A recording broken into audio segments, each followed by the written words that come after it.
Partial payment. You had a special meeting to discuss your partial payment. Oh, okay, It should be in the okay.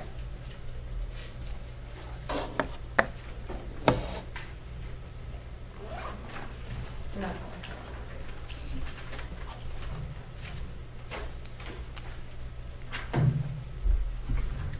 Need a second on that?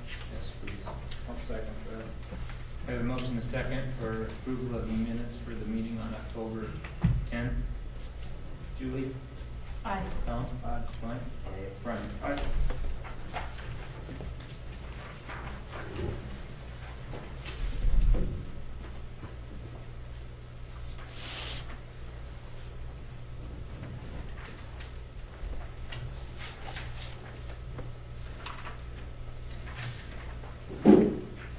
I'll make a motion to approve the minutes from the special meeting of Monday, October 16th, 2017, and special meeting of November 8th, 2017. I'll second that. I have a motion and a second for approval of minutes for the meeting on Monday, October 16th, 2017, as well as the meeting on Wednesday, November 8th, 2017. Julie? Aye. Tom? Aye. Mike? Brian? Aye. Claims and payroll?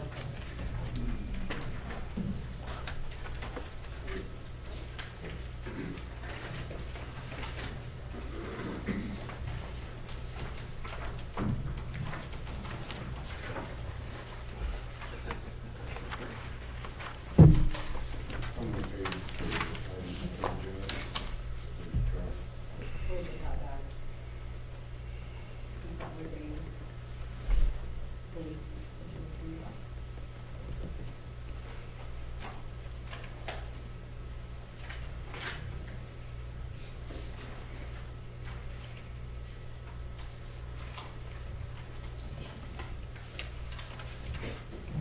What was service to SMS Express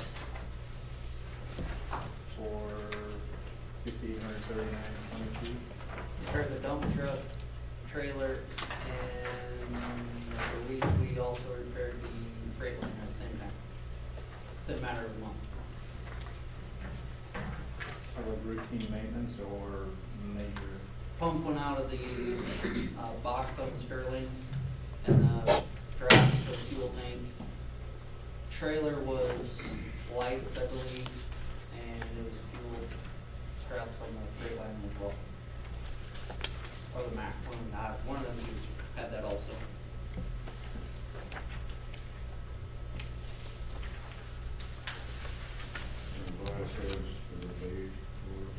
Put your doors over here.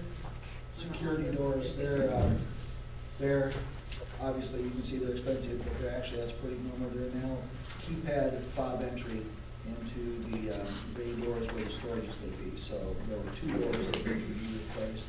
One was an old cracked that just had no, it was probably an original, that's all I'm saying, it was overdue, finally got them How many doors was that then? in. Two. And that back door wouldn't open, correct? They'd use a torch to get it open. Are both of them keyed?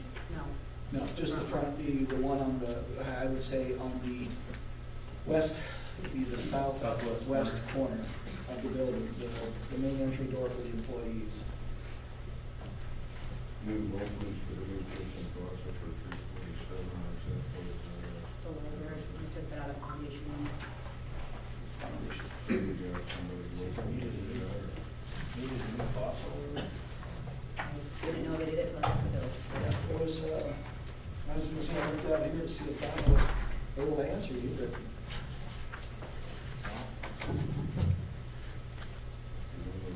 Is it fossil?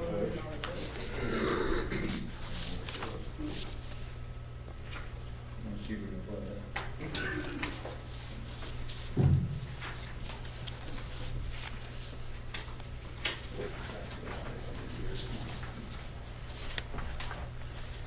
Make a motion to approve the claims and payroll. Motion, we have a motion and a second to approve claims and payroll. Julie? Aye. Tom? Aye. Mike? Aye. Brian? Aye. Matter report? On Yeah, look like you gotta hang your hands full. so I know, you I can got stay two right more there. months to put this, then I put it down.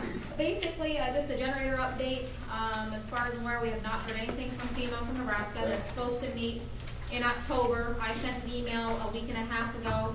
I asked Mike to make contact at the end of last week, trying to push them along and see if they know anything since they met in October. We have not heard anything. The building is done. The electric part up to the building is done. It's just now a little waiting game to see what happens. I would expect to hear from them and say yay or nay, you know, and we haven't heard anything that way. Board member update, I don't know anything yet. Do you have a possible? I had a person in mind at the time, so I'm in search of again. Okay. Our Halloween trick or treat night went really well. We probably had over 100 and some kids walk through the building, and lots of people in the community thanked us for doing that. And then the employee Christmas party is going to be on December 4th. We always do it on Monday night. That way everybody comes to work the next day. Weekends are very busy for everybody anyway. So we are having it at Mary's here in a week. Our auditors were in last week for year end. You'll see that in the next packet of information. Very successful year. The auditors said they would like to see other facilities have the numbers we did. Kudos to Cheryl McCabe, office manager, for the excellent work she did, and just small end of year adjustments such as inventory and little tiny things that they come in at the end of the year and make, but no major things out of place at all.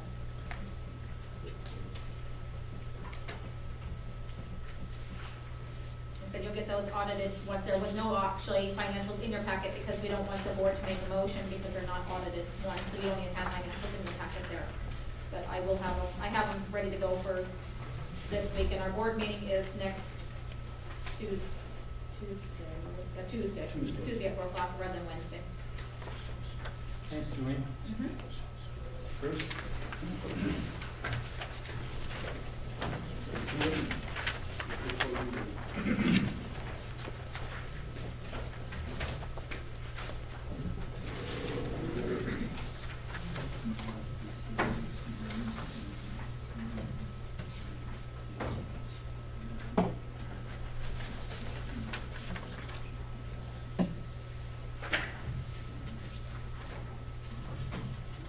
$5 large, did we do anything with them? Was this on that order, or? No, we don't take the deposit out here, when we get taken up here, they won't hold them out there anymore. Any of those were fines or anything? We had two of them that were impounded, taking down the piers, and the other one's just a matter of to catch them or not. So, Are those owners, have they paid their fees to have their dogs in town? which, oh, The ones that have their dogs at large? If they're impounded, they didn't have an owner. yeah, Oh, that's why they went for yours. yeah, that's why we go to piers, because then they hold them for so long, and For the ones that did have their Whatever. dogs, were their dogs licensed in town? The ones, the three other ones that No. you took back? Catch them, you said. yeah, if they've got a tag on them, or even a rabies tag helps, because we can call the vet clinic that the rabies tag is issued on. Then no type of markings, it's kinda hard to tell who owns it. Have you guys talked at all about monitoring the stop sign that's right to the north of my house? There's a three-way stop. I know that we talked about that a few meetings ago. Well, what's amazing about stop signs, and even after the new ones we put up even around like the school, we received some calls that people weren't stopping at them. And so you go up there and you sit on them, and what's really amazing is those stop signs are used real good when there's a white vehicle there with the blue stripe. But if there's nobody sitting there, I'll give you a good, for instance, last Thursday, they had a junior high wrestling tournament up here at the school. Got a phone call, people driving through the barricades. Once I sat there wasn't a single car that drove through the barricades. So, I mean, it's amazing that they'll push it, you know. I can even stand out there in front of my house and the stop sign north of my place, you know, standing out there and you'll just see a car just right through it. Because I know the one north of our house that's constantly ran through, and there's semi-trucks, jake braking. Morning, noon, and night. The ones that are, the killers are 10:30, 11 o'clock at night that are jake breaking right there. So on yeah, my like I house. say, we sit there and it's just amazing how they obey them. You know, crosswalks up on the highway is another example. They'll blow through a crosswalk in front of a kid, but So have you guys sat up there at all at the one north of mine? yep, we've sat on all of them up there through that area, through the school, the new ones around the parks.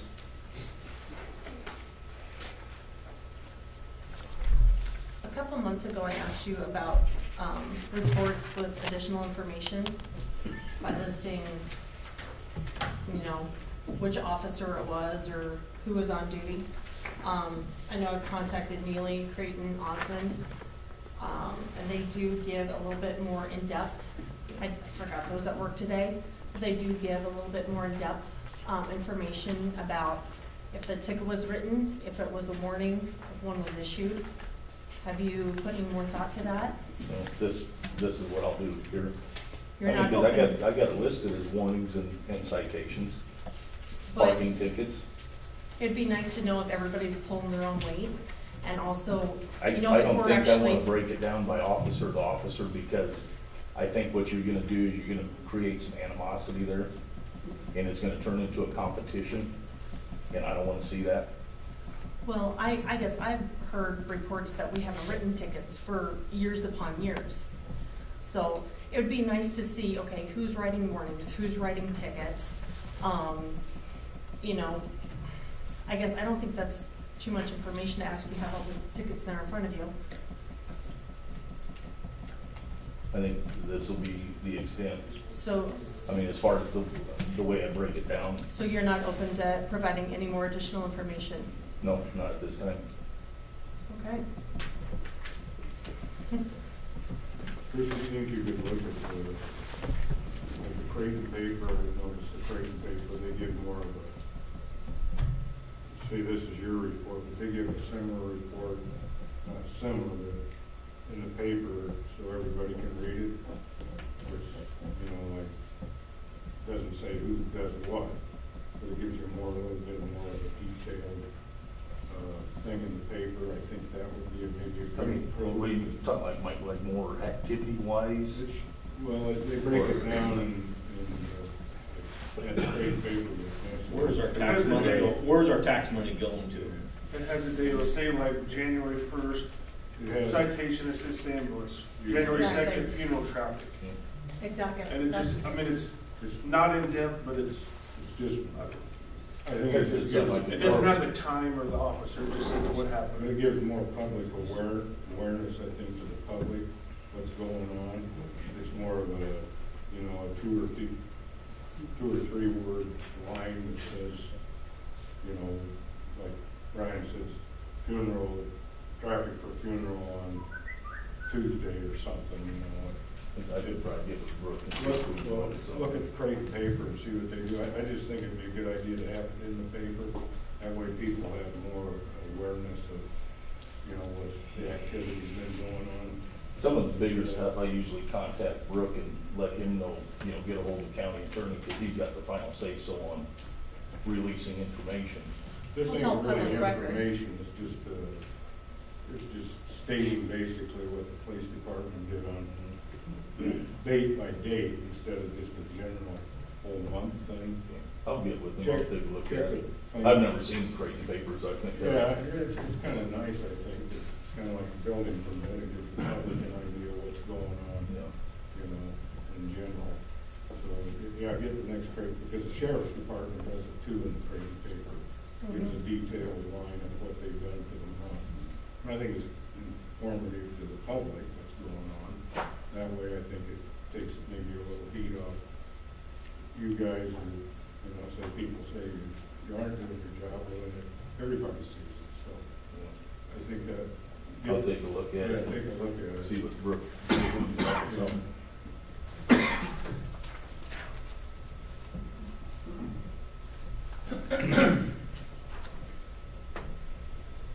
And the steep signs, we got new ones coming.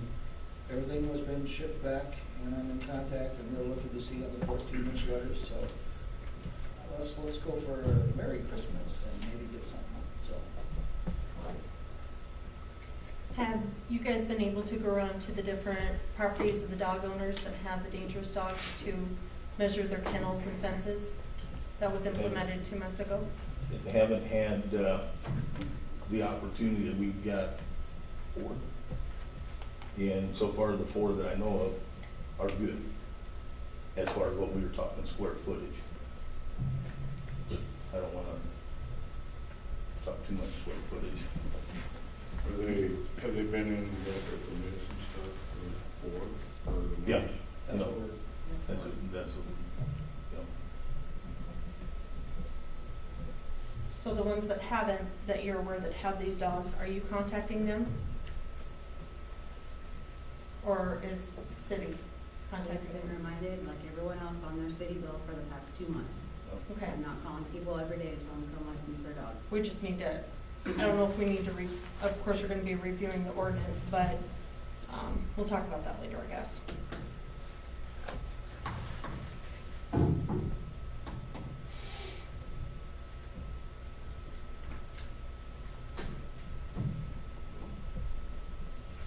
Bruce? Susan?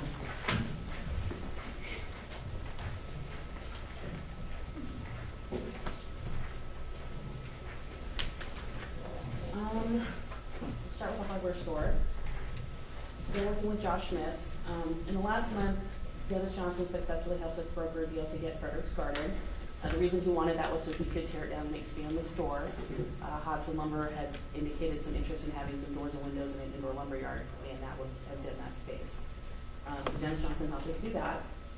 While that was going on, we were also waiting to hear back from the loan application he submitted in September to the Center for Rural Affairs.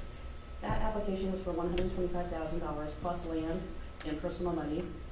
On Monday, November 13th, they called us and told us that they turned the loan down. Traditional bank financing has not been an option with this particular project.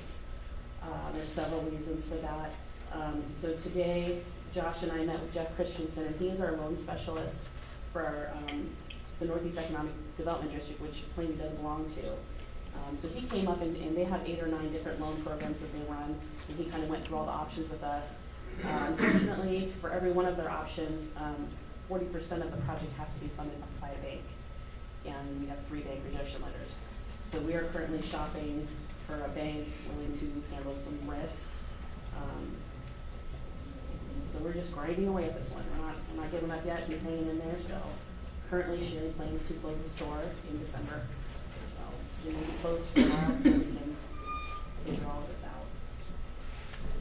Plainview Housing Development Corporation. I spoke with both boards last week about an opportunity. Through the USDA, there is a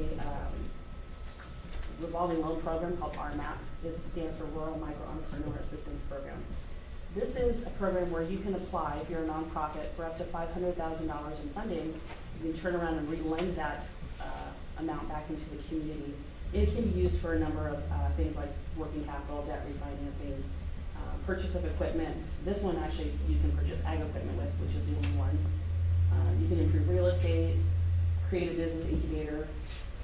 So it would be nice to have an additional entity in Plainview that would have access to funding that could help entrepreneurs.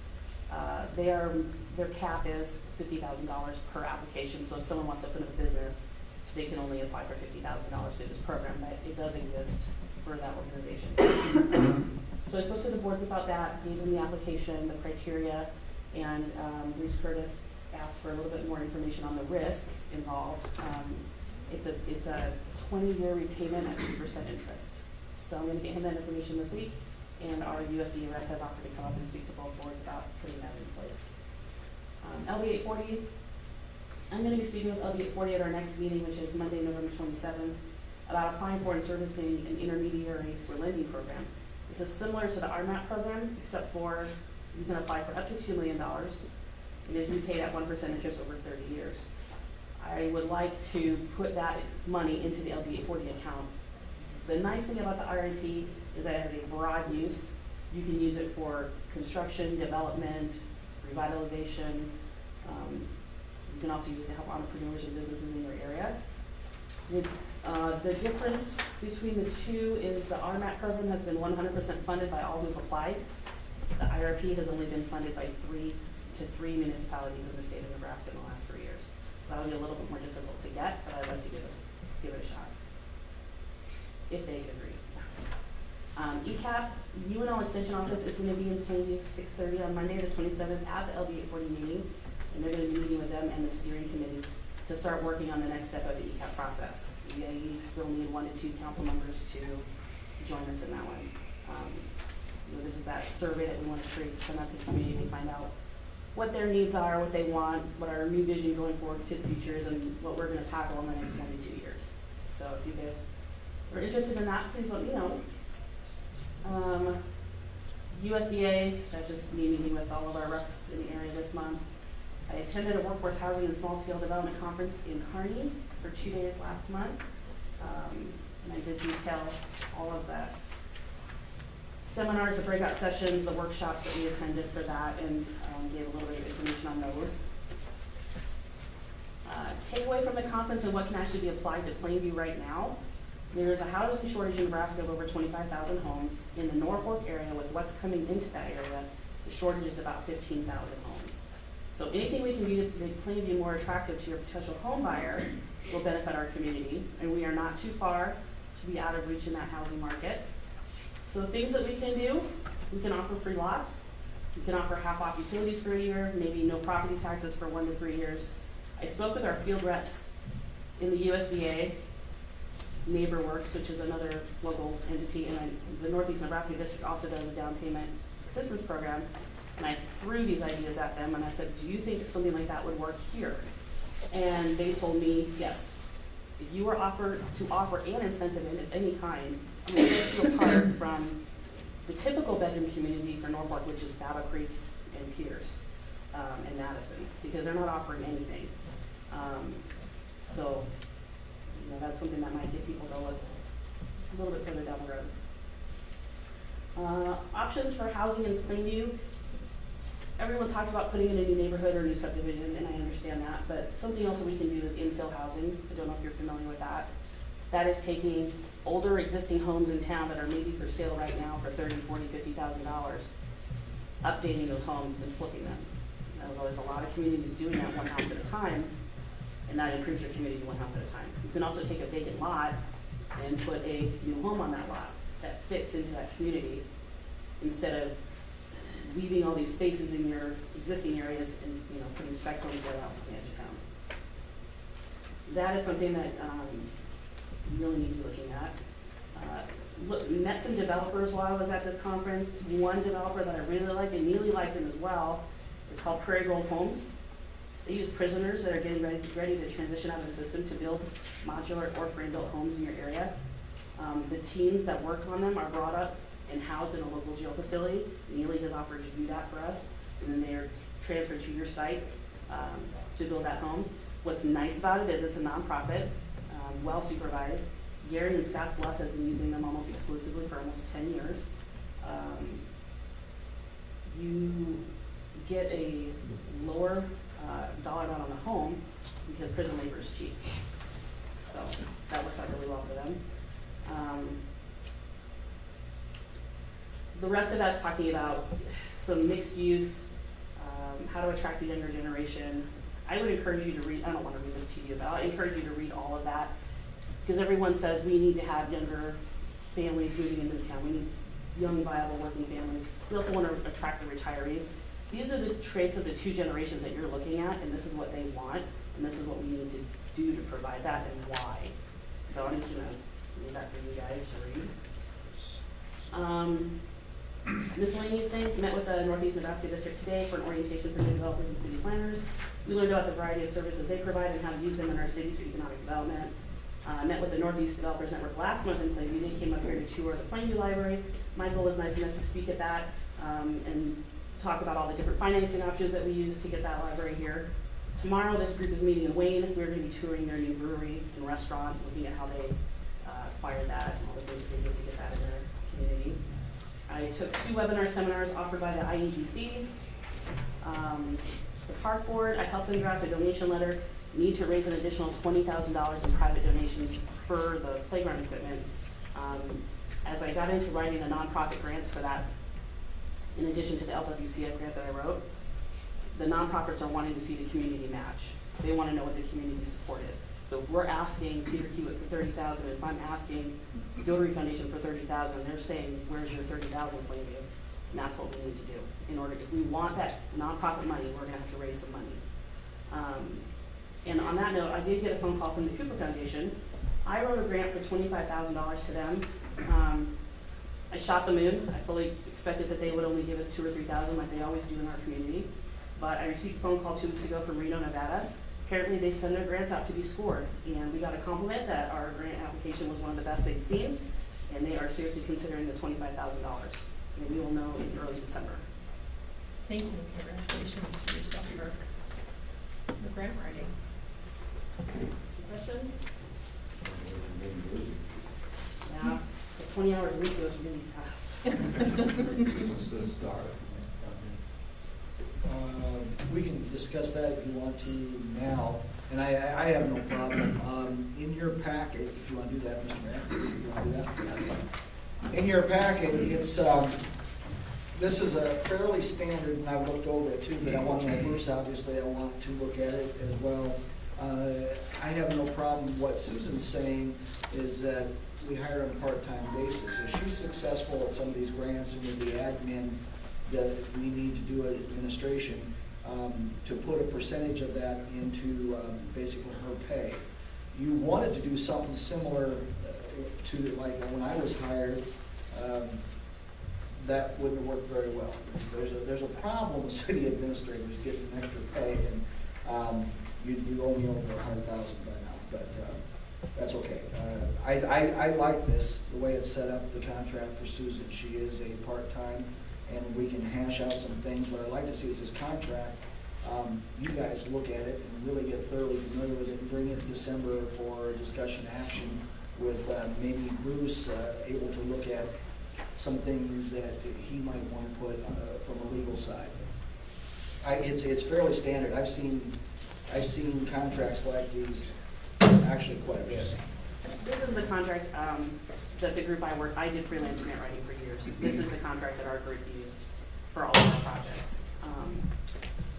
Basically, you don't get paid unless you get the grant.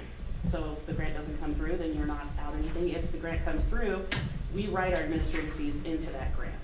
Like the LWCF grant, I wrote 10% into it. That's the fee. Because not only are you spending, and I don't know if you guys know how long it takes, but that LWCF grant probably took 80 hours. And not only did I have to write that one, but I have to write 3 nonprofit ones as well. There's no such thing as grant fees on a nonprofit application. Only government allows that. So basically wrote 4 grants for one project at 20 hours a week. You're donating, I mean, obviously you can do the math. I've donated pretty much all that time because the 20 hours a week is going to economic development, working with your businesses and doing all the other stuff. So that's all that's what that contract is for. If the And grant for comes through. what it's worth, I have seen the contract. I think it's just fine too. Yeah.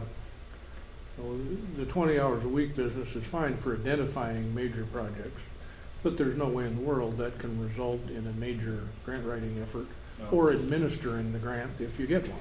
And that's what the contract is for. It just says, if you send me after one of these and we get it, then she gets paid. That's fine. I don't know why you wouldn't. It doesn't really cost you anything. And as we get into more like CDBG grants, we want to start doing some things in the downtown. That's like a grant on steroids. There's a lot of red tape. There's a lot of follow-up. You have to go through a lot. As you go through the project, there's phase 1, phase 2, phase 3. You have to be on top of all those things, report back. So that's the administration part of the grant, making sure that you're overseeing the project from start to finish. One of the things, keep in mind, the way the process works, and we're trying to put Miller Associates out of business, but not really. But, the idea is that most communities, municipalities look to the districts or to firms like Miller Associates and others that have these capable grant administrators to do it. We use the district. I no longer am, but I was a certified CDBG grant administrator for years. And I would normally tell you that I would be careful on any individuals. Susan's background, I well know, so I think she's well qualified, and I would send her as an administrator to school to be a CDBG and go on down that line. I think it's a good way to utilize your money and still utilize the services provided by the district, and we can get the best of both worlds. You know, normally I wouldn't recommend it for Susan, I would. And this is not to say that we'll go after every grant we can. We have the district, we can use their services. I'm not opposed to, you know, if there's enough fires going on, I have no problem calling Lowell down at the district saying, Dan, you need to write this grant for me because I don't have time. In that situation, they actually would write their own administrative fee to the grant, and that's how they get paid. But, you know, for the things that we can handle, you know, if we're not. Your main grant, right, is that Jackie? Yes. Okay, and she's Yes. Yes. spot on. So we need to act on this next month. I would like to, if that's all right with Susan. I mean, she's ready to get chomping at the bit, but she's still working, so, but I have something that you guys feel comfortable. Take a good look at it. I don't wanna just spring it on you this month and we just have it ready to go. I'd like, you know, have a month to take a look at it and maybe talk about it and put it together as a package on December. And say, Merry Christmas, let's go get some grants. Well, what's the new one? It's kind of an incentive program for you to go get grants too. Well, and this is how it works when you freelance grant write. You don't get paid unless you get the grant, therefore, you know, you gotta work, so. Thank you, Mike. Thank you, Susan. Thanks, Yep. Susan. Raleigh, How about the end? That's all right about you guys? you about the end? Yeah. Give Miller and Associates to go first. Mike, you about the end? One thing I want to bring up and get taken care of, because I don't want to take away from them. They've got a trip to get back. But I got two other guests here that I want to talk, at least have a serious discussion with this building. And we met with the RC&D folks. I think Denny and Joan are both out there. We have a small crisis of somewhat occurring that the RC&D people are being kicked out. This has been a great, used to be strong federal program, but they managed to continue on in the building that you know them in on the highway. But Jim Lorette has said December 31st is your done date. If he sells, which If he he sells. hasn't, but, I mean, we could stay there as long as, you know, he doesn't sell it, but. We met in this facility, and this is my recommendation, and we've been talking about this some time. This is a building that probably needs more care on a day-to-day type thing. And I would love to sit there and see the RC&D work with the city council and be able to use this building as their new home. And however that looks, we can work out some of the details. This is discussion only, and we'll bring it in December, and I told them that as well. So they're here to speak about what their needs are. One of the concerns they had, and I didn't blame them, was to not share necessarily some of the stuff they have with their artists and things like that for like a council meeting, which brings us back to an original discussion that we've had probably for 6 months or better. You know, with everything that we've done with the new library and the facilities that are in place, the time may be right to start pushing some groups and other people to utilize that space that we set up to be the community room at the library, including council meetings. It would be, I think, more public, more advantageous to a lot of people. This was built, and Mike probably knows more than anything, that this was built, but this is probably one of the most sterile buildings. We still need the bay. They're fully aware that we're not giving up the bay area, but you know, I think the timing might be right. We've talked about it for quite a while, so. Thoughts, that's all. I want to just bring it up because they're here. If you want to ask them any questions about the RC&D, and they've been looking. My position as city's administrator is I'll do anything I can to not have them leave.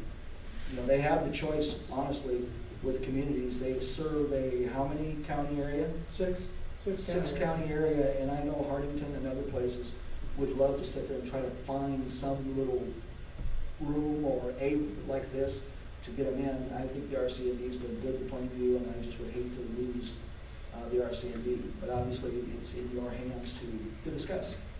course, the merits of the situation aside, you don't have this on the agenda. This is just under my report. This is my report, so that's why I put it on my agenda as my report. No action. Well, I would suggest, at least to the council, I mean, if you want to talk to these folks, talk to them one at a time. Don't conduct a council discussion at great length on an item that's not on the agenda, or somebody's going to blow it up for you. Okay. Just a reminder, it is in my report. Okay. All right, Can I add in comments so you guys start? Yeah. Is that okay? That's go ahead. I got a phone call, you guys hired me in July, I did get a phone call from Jim Rett early August. He asked me to come to his office, and he told me, they were the ones that own the RCD building currently, and he told me that he was going to sell the building. He felt intensely guilty about it, because the RCD has been building for a long time, and asked for our help in finding them a new home. He wanted them to kind of stay in the area if possible, and I spoke with Jan several times over the past few months, and they've looked at other locations, and they're, you know, and we finally did meet this last week here, so it's not something that just, you know, came up. We've been actively talking about it, looking at it, so. Okay. Item 5, Manor Board appointment. I don't have one in mind, and he declined, so I'm going to search up again. Joan and Dennis, did you have anything that you wanted to just add, other than listen to what direction we're going? No, not really, you know, if we can plant the seeds, get the thoughts going, see what the possibilities are.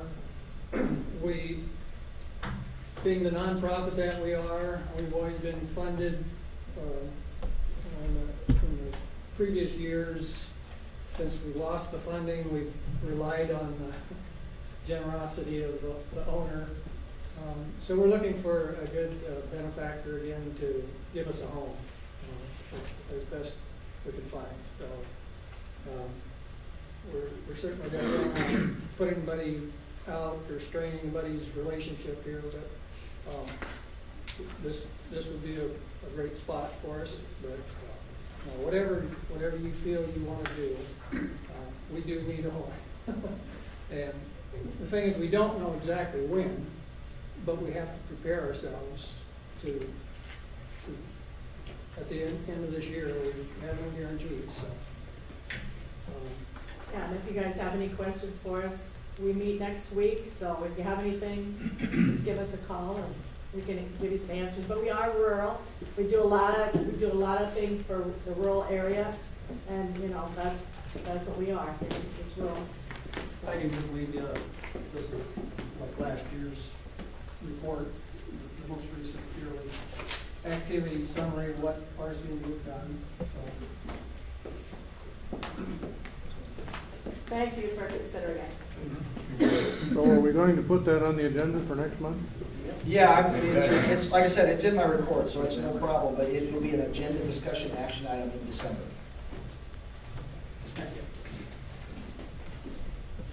All right, that brings us to number 6, Miller and Associates presentation.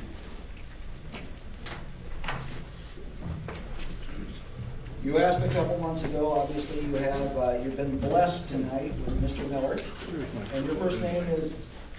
Reed, excuse me, Reed Miller. Reed.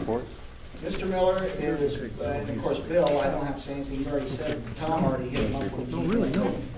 Miller Associates is highly respected throughout the state. I've worked with Miller Associates and of course known Bill for probably the last 10 years.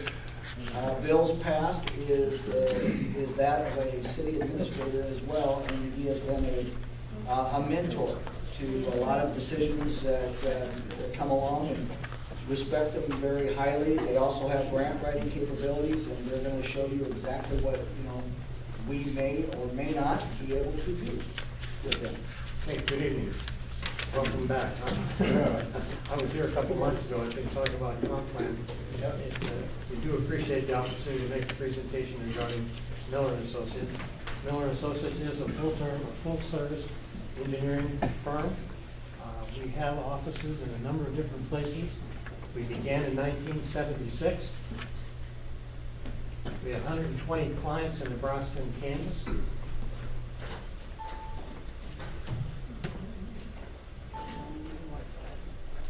We are a multidisciplinary full-service firm with more than 70 employees in 5 locations. We do everything in the municipal sector, and I'll go over that in a little bit. The one thing we don't do is we don't do electrical, so if you have questions regarding electrical engineering, we don't do that. We do have 5 locations, and those locations are, excuse me just a minute. You can see on the map where we're located. We have Kearney as our main office. We have Holdridge, McCook, Grand Island, and Colby. Over 95% of our business is from return clients, which gives you an indication that people like the work that we do. We've been very successful, and we do like the idea that we can go back to communities time after time. Our staff, as I said, we have a lot of different people. This is not the whole staff, but you can see the one in the blue shirt with the white showing. That's me. I'm in the center. I have to be in the center. He's always got the best spot. Yeah. Who does Miller & Associates serve? 120 communities. I'm going to show them to you a little bit. I'm going to go back in history and bring you forward. And these are some of the clients that we have that we've been with for a long time. The first one is Amherst, 1976. Kearney, 1981. Gothenburg, 1983. Ravenna, 1983. Lexington, 1984. I was the city manager at Lexington at the time that we began to use Miller & Associates, and we used them for the 13 years that I was there. Loop City since 1988. So you can see we have a history of being with people for a considerable length of time, and various sizes of communities as well. Imperial is the last one, not the last one, but one of the last ones we've added. Communities near here. I know it comes to mind. You say, well, you guys are in Kearney, that's a long way away. There's 2 things I'd like to just share with you. One is technology. Technology allows us to do work from a long way away. Secondly, we're doing a lot of work in the area, and I'm going to show you a number of communities where we are currently working that are very close. Creighton, your neighbor to the north, not very far away. We've done a lot of work in Creighton over the last 4 or 5 years. Neely, we did a downtown redevelopment study for them, and they're in the process of doing that. We're also doing a private venture in Neely, where they're building a housing unit, and we've done the subdivision work, the groundwork, the layout, et cetera, et cetera. Pilger, Pilger had the tornado, and after the tornado, a number of engineering firms got involved, and Miller & Associates was heavily involved. Actually, that's Reed's hometown, so he knows quite a bit about it. It's not on here, but a town not too far from there is Scribner. We've done a lot of work in Scribner, from everything from a water system to a fire hall to paving the 9 yards. Ewing, another community not too far from here. We've done a lot of work in Ewing, including the lagoon system.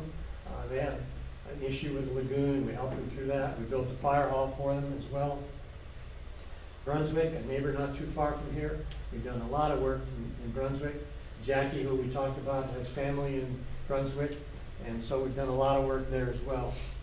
Wausau, we're in the process of working with Wausau on a downtown improvement project. We helped them get a grant to do a study. We're doing the study. We've been conducting meetings with them, etc. Clearwater, another community not too far away. We did a lot of work in Clearwater. We did a lagoon project with them. We did a street project with them. We're looking at a water meter project with them. There's a lot of stuff going on in Clearwater. Winnetoon is a new client of ours. They don't have a lot going on, but we're doing a 1 and 6 year program with them. And Center as well.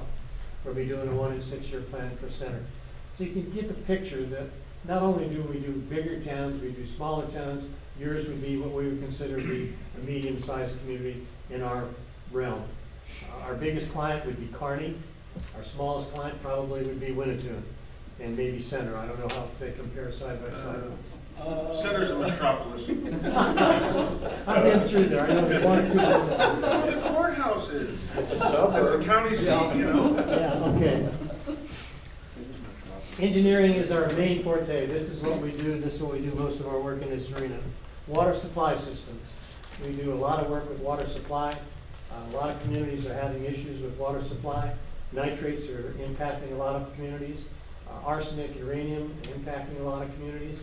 I would tell you our philosophy has been with these communities If we can all find a new source, that's what we'd rather do than build a treatment plant. Building a treatment plant is an expensive venture, but it's also expensive to maintain and operate as time goes on. And plus you have an issue of, if you collect, for example, so much arsenic, what are you gonna do with it when you're done? So there's a lot of issues with a treatment plant. We've done it, we have a number of treatment plants where we're working, but we would rather find a new source of water rather than do a treatment plant. That's our general philosophy, but as I said, we have treatment plants as well. We have a Do you treatment plant. order Central City by chance? Yes. I know they both have treatment plants, so that's why I wondered. I don't think Central City has a water treatment plant, they have a wastewater treatment plant on the east end of town. But I don't think they have water treatment. We have water treatment in Clark's, we have water treatment in Strasburg, we have water treatment in Shelby.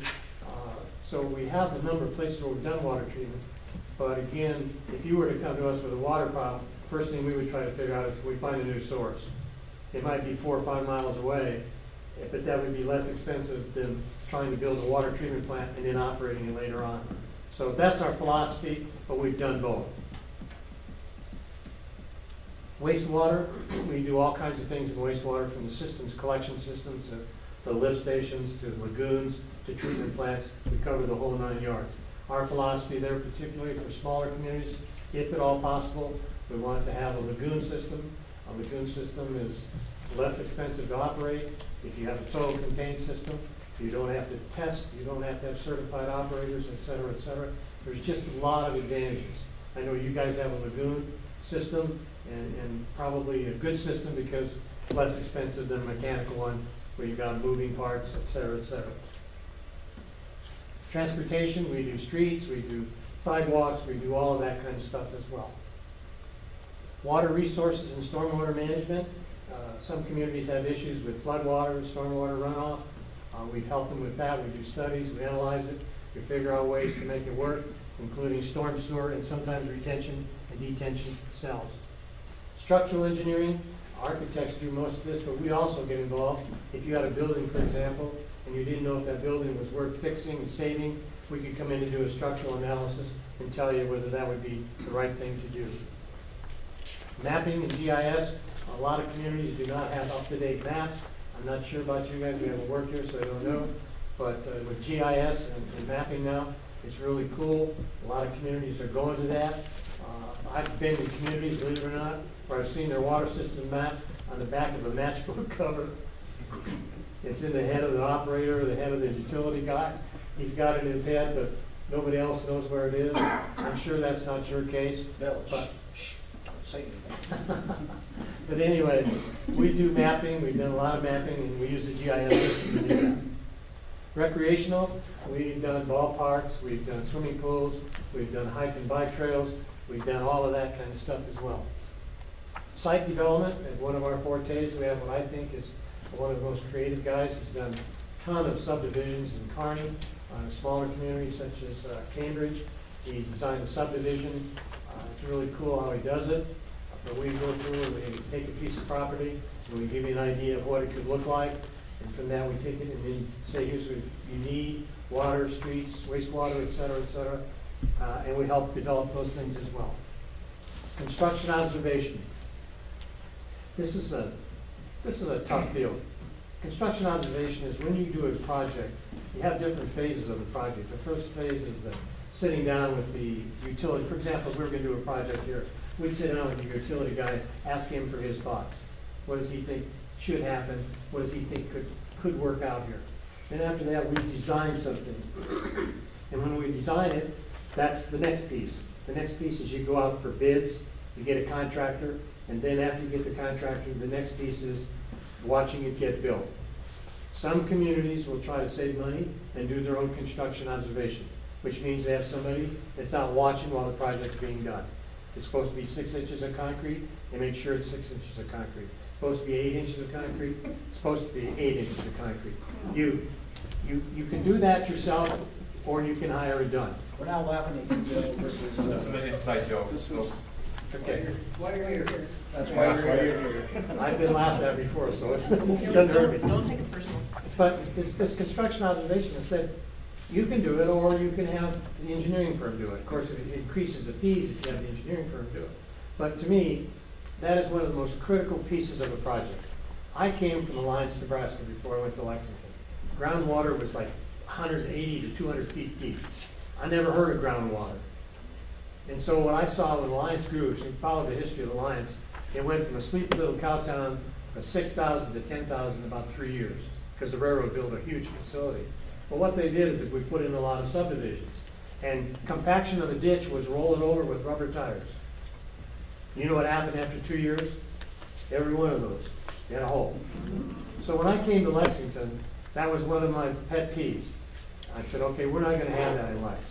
We are gonna have compaction, we're gonna have construction observation, it's gonna get done right, because yes, it costs more money to do it that way, but you know you're gonna get it done right, and it's gonna last. And I think that's really critical. But we do that, we provide that service. If you want us to, or you can do it yourself, it's an option that you have. Surveying, we have the typical surveying acronyms. We do construction surveying. Before a project starts, that's one of the first things that happens. You go out and shoot it to find elevations, what you need to do, et cetera, et cetera. We do boundary surveys. This is a common thing in communities. Somebody wants to put a fence up, they want to know where the lot line is. Many communities don't have them clearly demarked. You bring in a surveyor will find out what it'll do. Most of the time what we do in that situation, we have a fee that we assess. We tell people this is what it'll cost if we come in and do it. Topography, people want elevations, to find out things that are going on, we can shoot those as well. GPS, we use global positioning systems to help us do GIS. The GIS is a system now that there's a company called GIS Workshop that does it. We do it as well.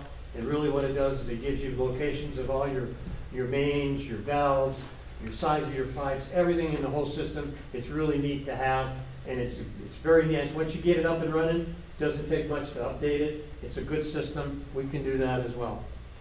FEMA elevation certificates. I don't know if you all have floodplain issues here, but if you did, we can help you with that. And what this amounts to is communities that have floodplain issues, that have to get floodplain insurance. We can go in and help move the boundaries if necessary, if possible, so that they don't have to do flood insurance. We can provide that service as well. Architecture.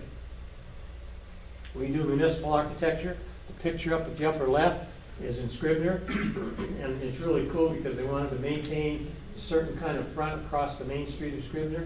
So we designed that, we did the architecture work on it, and it really looks nice. It looks like it's been there a long time, but it's really a nice looking facility. Recreational, again, what we do there is we can do swimming pools, we can do parks, we can do ball fields, we help with that as well. Liturgical churches, we help churches with design. Sometimes churches can't afford to build new, they want to revamp, so we can help them do ameliorations and changes.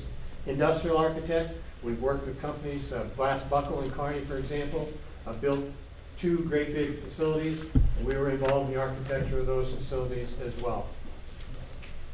Educational, we've worked with schools. We haven't done any great big schools, but we've done a number of small schools.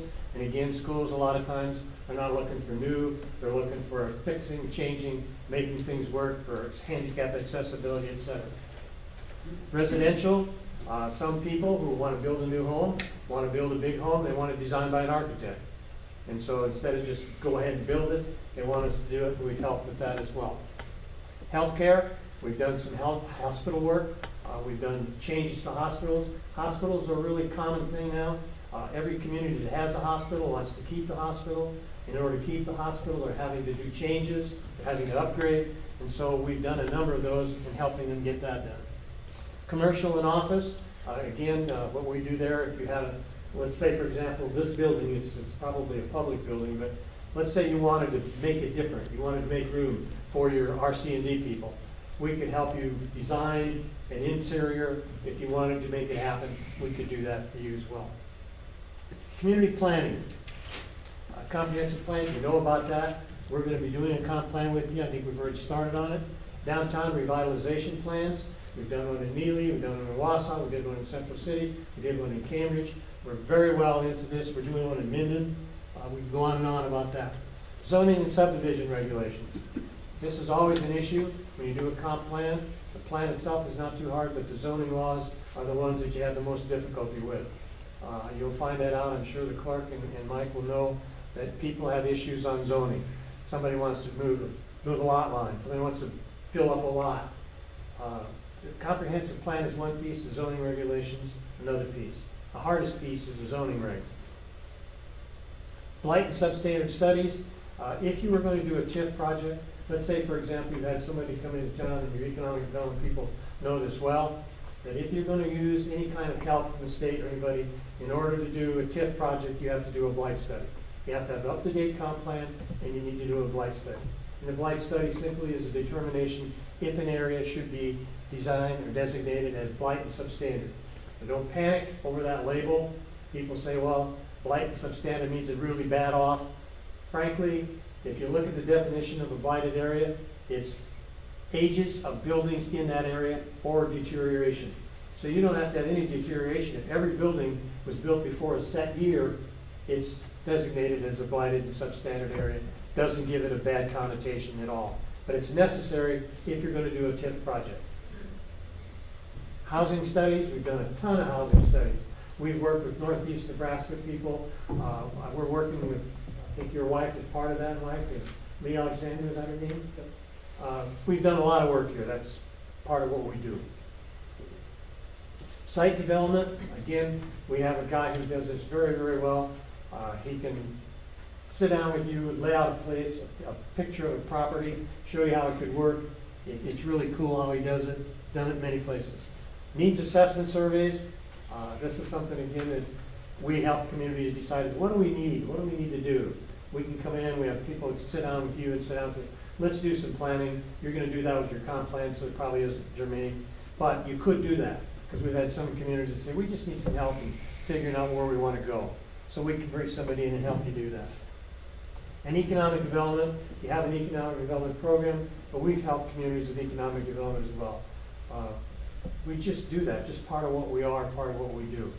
We have the expertise, we have the knowledge, and we can help in economic development as well.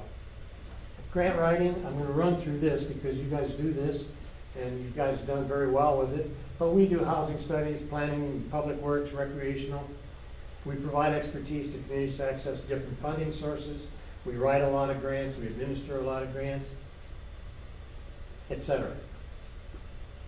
Milco, this is an environmental division of Miller and Associates, and it provides environmental services, environmental assessments. If you had a building, for example, that was an older building, and someone wanted to go to the bank and borrow money on that building, the bank is probably going to require that they do environmental assessment to see whether or not there's anything in there that they shouldn't have in there because they don't want to get stuck with it. For example, I don't know about you guys, but when I was at Lex, when we decided to do a downtown project, you can't believe how many buried gas tanks we found that we didn't even know that were there until we started digging. And we started digging trenches and all of a sudden, whoops, what's this? It's an abandoned gas tank, been there for years. But we can help people with environmental assessment. Remediation. A common remediation is if you have certain kind of contaminants in the water or in the system, the common one is to aerate. We have many aeration sites where we're doing monitoring of projects that have been identified as contamination. Permitting septic systems. Up until a few years ago, anybody could go out and put their own septic system in. State law now requires that you have a licensed person put in a septic system. Just changed a lot. And you know, the distance apart from those things has changed a lot over the last few years. But we can do that as well. Property assessments, it's much like environmental assessments. Compliance, to see whether or not people are complying with requirements of EPA. Landfills, I don't know what you do with your landfill stuff. I don't know where you go, but if you had a landfill, we can help you with that as well. Why Miller and Associates? Number one, we have extensive experience. You can see from this short presentation all different kinds of projects that we've done. We've been doing them for a long time. We have a thorough understanding, working in communities of all sizes. And I said, you would be a medium-sized community for us. Kearney's the biggest, Senator Winnington would be the smallest. So you're right in the middle. I would guess that outside of Kearney, Lexington, McCook, they're probably the only cities of the first class that we work with. We work with a lot of cities of the second class, and we work with a lot of villages. So we're across the board. We have competitive fees. I'm not gonna say we're the least expensive. I certainly won't say we're the cheapest. Cheap is not a good word, so less expensive is better. But we are very competitive when it comes to fees, and we work with you with fees. This is something that I found out, and it frustrates me now because I know people get caught up in this. When I did work with Miller & Associates, when we established a project for a fee, that was the fee. That fee stayed that way. It didn't change unless the size of the project changed. If the size of the project changed significantly, Reed and I would sit down and we'd negotiate a fee. If the change was small, it didn't, there was no change in fees. We do not have oh by the ways. Oh by the ways are, oh by the way, that wasn't included in our price. You pay for change orders, Bill? Depends, you know, sometimes the change orders are all over the place. You know, sometimes change orders are small, sometimes change orders are big. Reed can answer that better than me. It's happened when we built new streets, or redid the streets. You know, Reed and I were talking as we were coming up this afternoon. We worked together for 12 years, and we did a lot of work because when IDP came to town, we had to do water, sewers, streets, housing, everything. I don't ever remember having to get involved as a city manager with any contractor over a dispute over a project. None. Plum Creek Parkway's very nice coming off the interstate, I will say that. And I just never had that happen. It was just amazing to me, and I see people all the time get caught up in that. So your question is really a good one. But I personally, I didn't have to deal with it because you just did a very good job for that. Effective project approach, as I said, we start with your people. That's where we start. They know a lot more about the system than anybody does. That's where we start. Then we take the project, we design it, we bring it to you guys, you approve it, we move, we bid it, and then we get into the construction observation piece, which is negotiable. Ongoing support, we can support you however you want. I would tell you this, I'll give you an example. When we were in Lex, we drilled a new well. Reed came in and told me, Bill, they're gonna come in, they want to negotiate with you. I said, what's up? He said, pump and sand. I said, what do you think? He says, no, we don't want it. I didn't know anything about it. I'm not an engineer, I'm a broken down psychologist. So I said, what does sand do to this? He says, well, it eats the impellers and it eats it up and it's gonna cause all kinds of problems. It gets in the system. I said, okay, we don't want it. To this day, the guy from Sergeant Irrigation doesn't like me because he's not gonna accept it. Reed supported me all the way through that. And I think that's really important because our philosophy is we are your representative. We're going to defend you, we're going to fight for you, we're going to do everything we can because you hire us to be your engineer. I think that's really important because, as I said, issues come up. Sometimes the contractor is going to say, well, you know, they're not being fair to me. They're going to want me to go to Mike and want him to do something.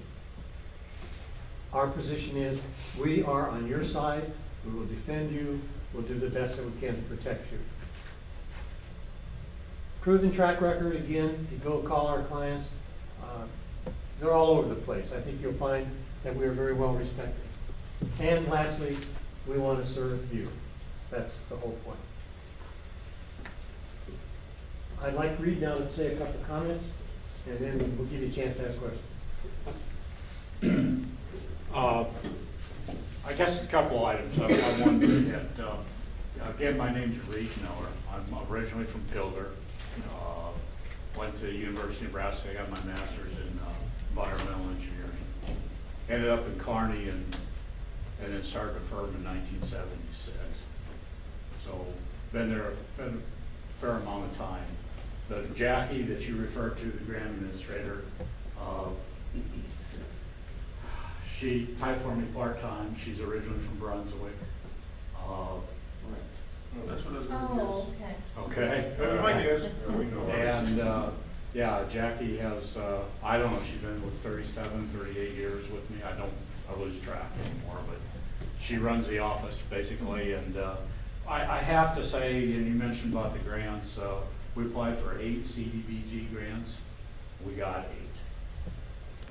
There you go, Susan. Yeah. That- So, but if you ever need any help with something, I told you, I'm so bad in 100. I'm waiting for this LWCF one though, that might ruin it. But if we were working here and you want to call and you want to we're happy to work with Northeast, with economic development. I am actually on Buffalo County Economic Development Corporation, and we talked about in putting houses in vacant lots and stuff, because every community has that housing crisis right now.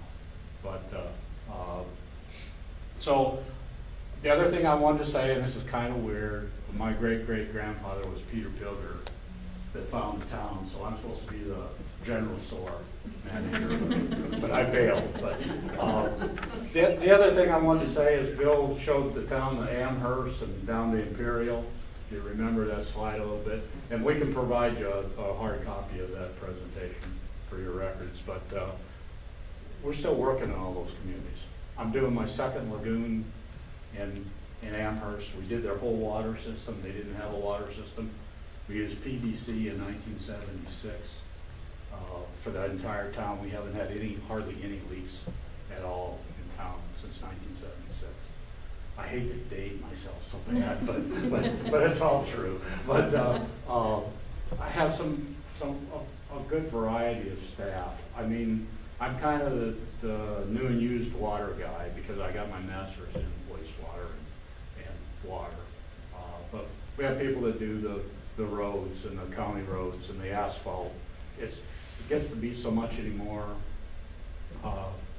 You can't know everything, and all the rules and regulations anymore will drive you crazy. But we try to put a person in your community that doesn't know everything, but to build a relationship and know what you want. And then he goes back and he makes sure the right expertise gets put on your project. So you'd have a main contact, one contact person. And then over time, I'd like Cambridge, and like Kendra Kenny is the clerk over there, and her comment is, well, Ray, I don't call you anymore because I know this person does this and that. I mean, we've been in Cambridge so long, she knows just who to call and what she wants. The other thing Bill touched on a little bit is all the engineers in Nebraska went to University of Nebraska, and now you have the option to go to Lincoln or Omaha. So you kind of learn the same thing, but the real thing of it is most people can draw you a plan. Most people can do the design. The inspection is totally important. We've always had field inspection, like we're doing a project right now in Clearwater. And we've had, the guy's got this week off, he's happy. But we have an inspector actually there. And I know that sounds sometimes like overkill, but it's important to get it built correctly. And so if we worked here, we'd really encourage you to have us help inspect. Pilger, we did their swimming pool, for instance, in Pilger a few years ago, and the utility person went out and took pictures every day for us, so we could save all the trips. We would, and then when there were critical times, like how thick the concrete, are the rebar placed correctly, then we make a trip up. So there's a way to save time and monies also now. We've got much more technology than we had before, and one of these days we're going to be talking drones and pictures and all those kind of things. So that's all coming. And I don't know if I'll be around that long, but it's coming. So it'd be all new and creative. So, do you have any questions after Bill's presentation or anything?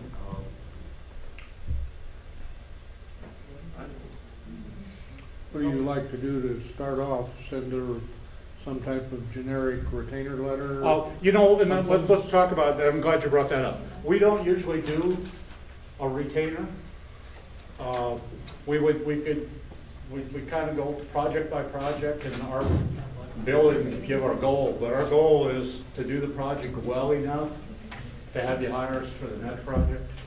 Okay, so we don't work off a retainer. And we're kind of like the economic development director.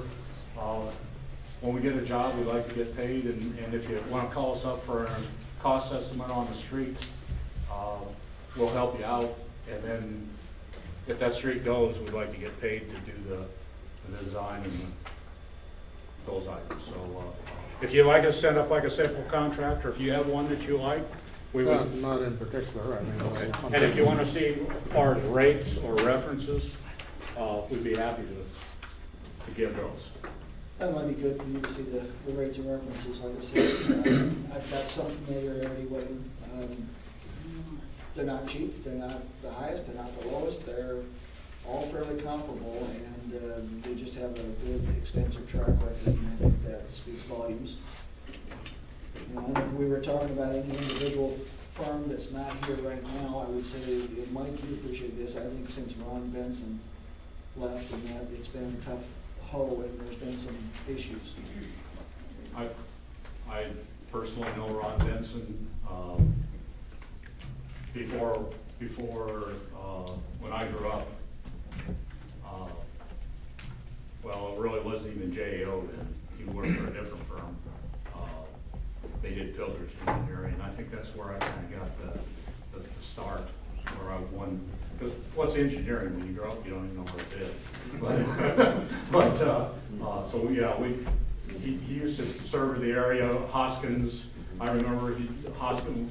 The reason we did the water tower Hoskins was Ron wasn't there anymore. So Mike was the former mayor and had to work with Ron, so it's just a good relationship. Good relationship. There's something that's Yeah, missing, yeah. and this last project probably put us over the edge. Well, and we want to form a relationship with you. We want to have you. Clerk of Clearwater called me last night at about 11 o'clock. They had the sewer running in some guy's basement. I should.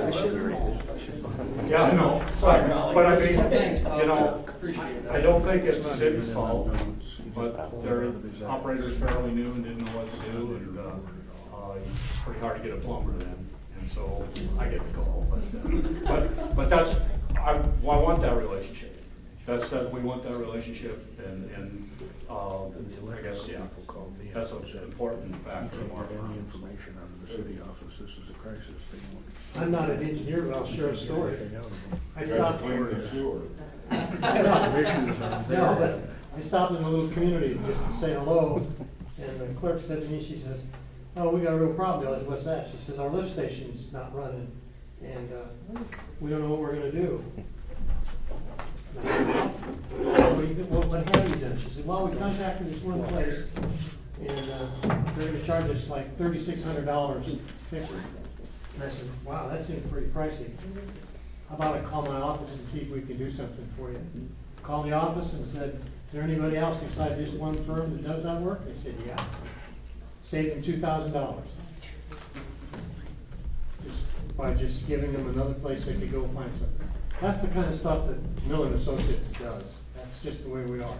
So, thank you for your time. Thank you guys for making the trip. Wish there was some easier way of doing this. Yeah, before we're tearing apart, you guys are trying to hold a meeting. Don't ask. Just sign on the line. This time, we'll jump down to line item 11, the 8 p.m. public hearing on the LBA 40 update. Representing LBA 40 is Mary Doherty, and basically by law, statutorily, we are required to have 2 hearings a year to tell you how LB 840 is going. So between Susan and Mary Doherty and whoever else is involved, we just want to talk about LB 840 and what's going on. So, Mary, you get the first shot. All right, you ready to go up there? Just sure. All right. Yes, I've been on the LBA 40 committee since it started. We are doing a few things right now. We're kind of big projects right now. So we're doing the ECAP, which Susan has done a lot of work with already. We're getting our steering committee ready, which we're looking for individuals who are looking to the future of Plainview, looking to preserve it, and looking to make it a better place now also. We're working with UNL with that, and our meeting is next week, 2 weeks, 27th. So, at the library, we're working on, putting stipulations in for an already existing business, doing kind of like a type of loan process for them if they need a little bit of funding. We're putting together that. Small loans, we're looking at maybe like $5,000-ish. We're working with a couple people for new businesses, like we went for Scott Moore, which I know you guys already, you know that. We already approved that. And we're working with True Value a little bit. We're still trying to get that going. Coming to a few problems with that, but we're hoping to get somebody in there also. Is it a fitness center or is it? And we work with the fitness center, yep, and Spent 3 they, days cleaning up. I think they have to change locations, is Oh, that? no, They're good. we looked at other locations just in case, Yes. but the existing space worked out in the It's last still a week. go ahead. Still the Yes. same spot. Somebody asked me last week, I didn't know. I think they were hoping for a little earlier, opening than they are Hoping getting, but October. they came into a few snags and they run a few other fitness places too, so I think they're just pretty busy in general. But we did some funding with them and we're excited to get that in town. I think that'll be very useful, excited about Mary's. I mean, I think they've been very, very busy, so, nice to generate that income in town also. On the housing side, we're kind of at a standstill right now. No, next meeting you'll get. Well, we lot got a of little information. update with that then, so. One of the highlights for the last 6 months that helped them out a little bit is our housing study is finished. I've got the finished product in the office, and that will be used extensively with projects that we're gonna be talking about with the next meeting, and get them caught up with what the county meeting was. And to be honest, the last 6 months where trying to update you as the council was trying to marry LB 840 and Susan Norris so that they understand their position with each other, and they're now together. LB 840 is not necessarily, you are Susan's director, but LB 840 is like Susan's big tool they work together with. So trying to get that understanding of how they work together and how they do projects, because they can go off on their own, so. And we have, yeah, Susan, what's it been now? It's been how many months? Since July. Since July, and she's been excellent. I mean, she's come up with new ideas all the time, and it's been a really, really good addition, so.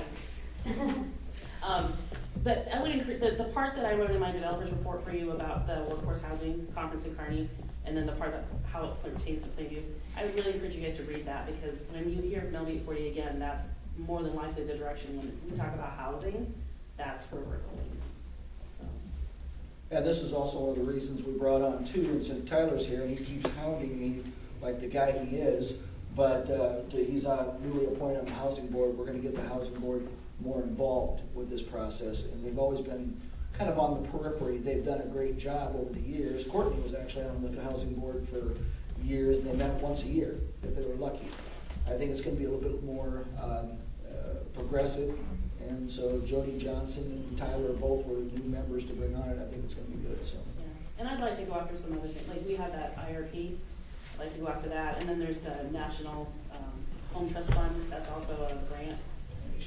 Yeah, NAHFT. I would really love to see us do that one, because there's a lot of developers down at that conference that they are using that money, and if it's out there for us, then I want us to get some too, so. So since it is a public hearing, Darren, it's just open to anybody else that has questions. That's the.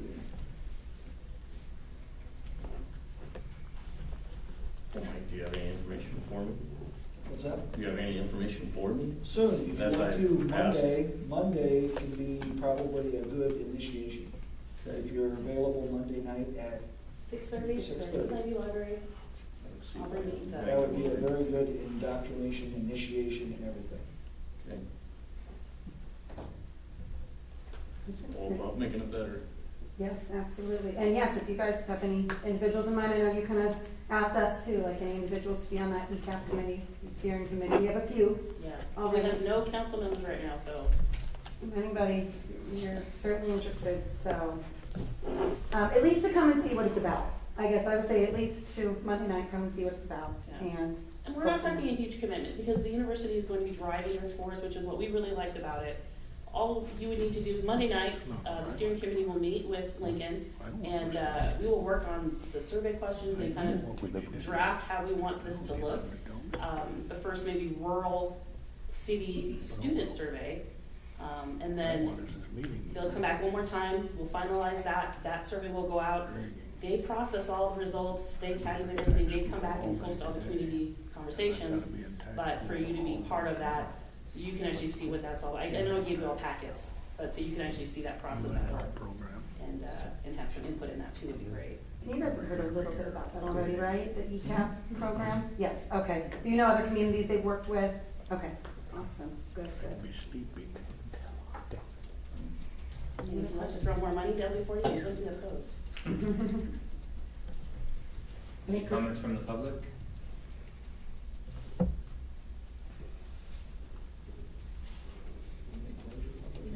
Motion to close the public hearing. I'll second that. There's a motion and a second to close the public hearing.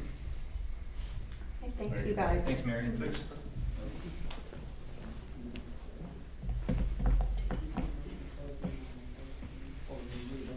Didn't go? No? Julie? Tom? Mike? Right. Courtney's right on top. Keeping it dry. She's right on top. She's right. Thank you, Courtney. That's not food, may I add?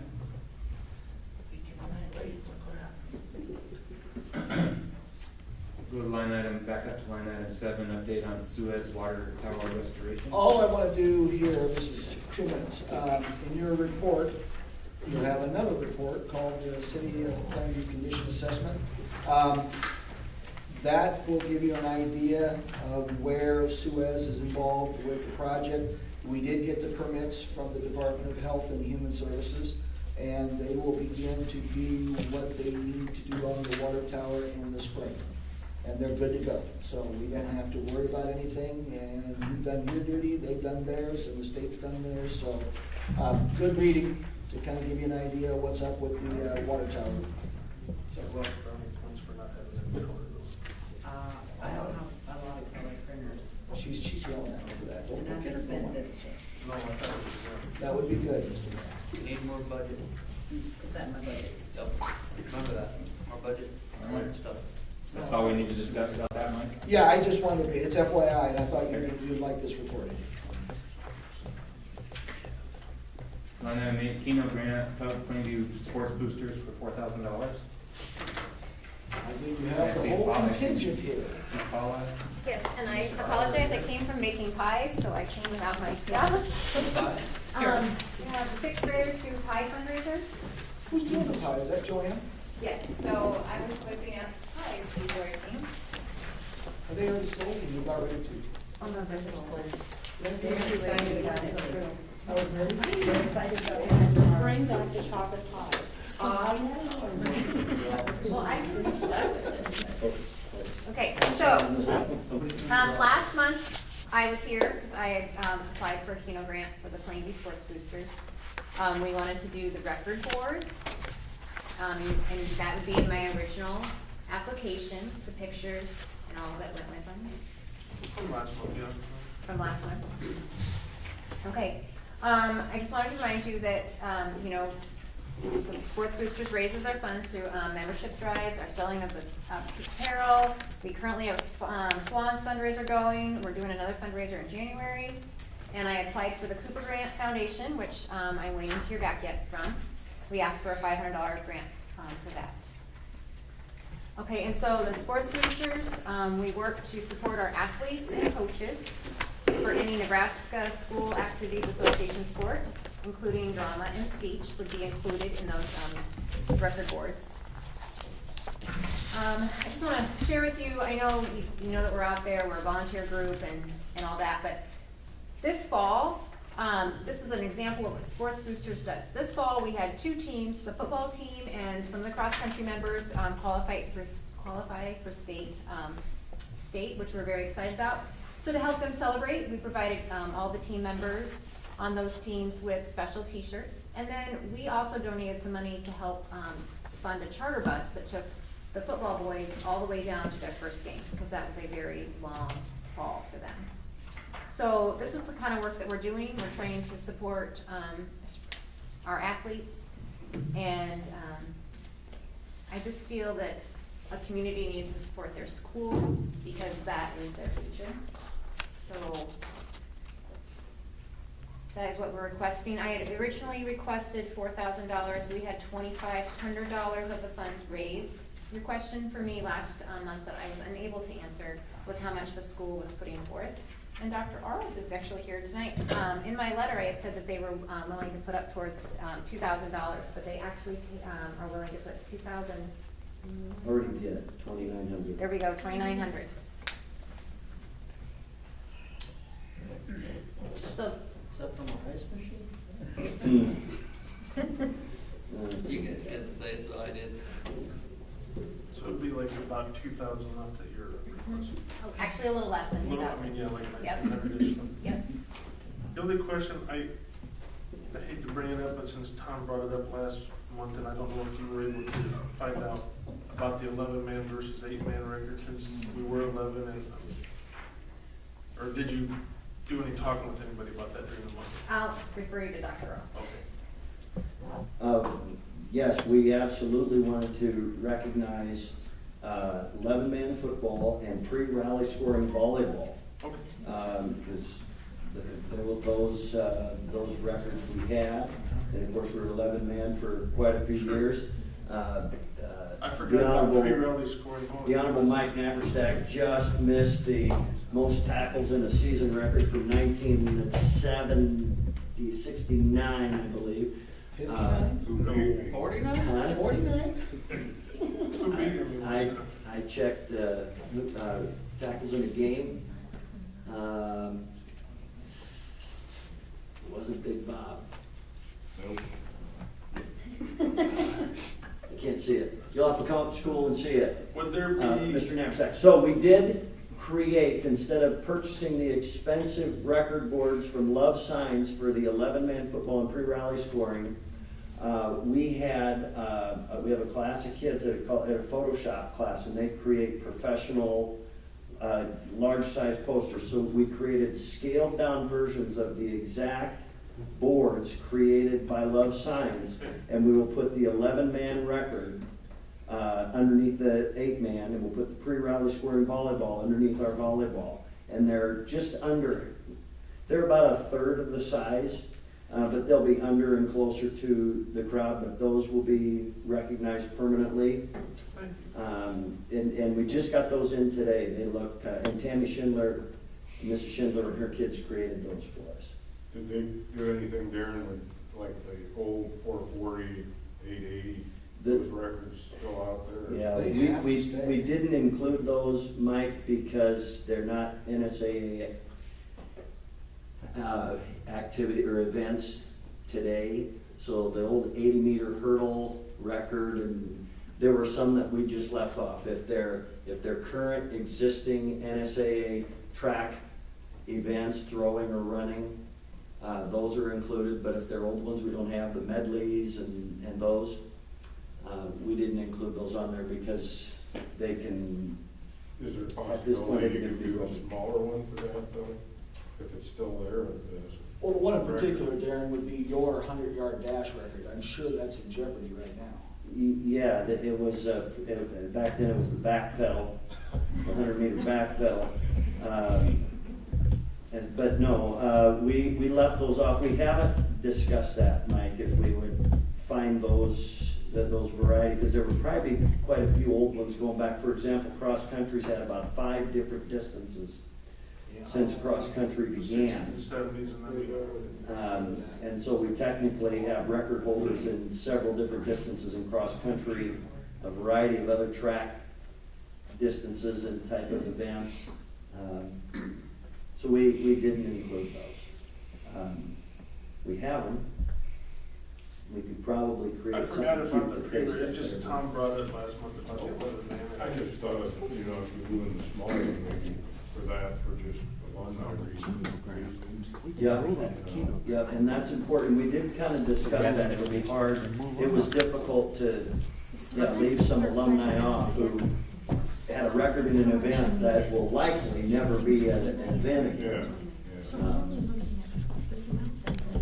But we could do that if that was important to you, if it was contingent to get your vote.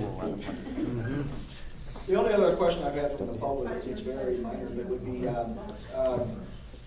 if you're going to recognize, and I think the speech and drama program is phenomenal, so I don't ever want to get misquoted on that.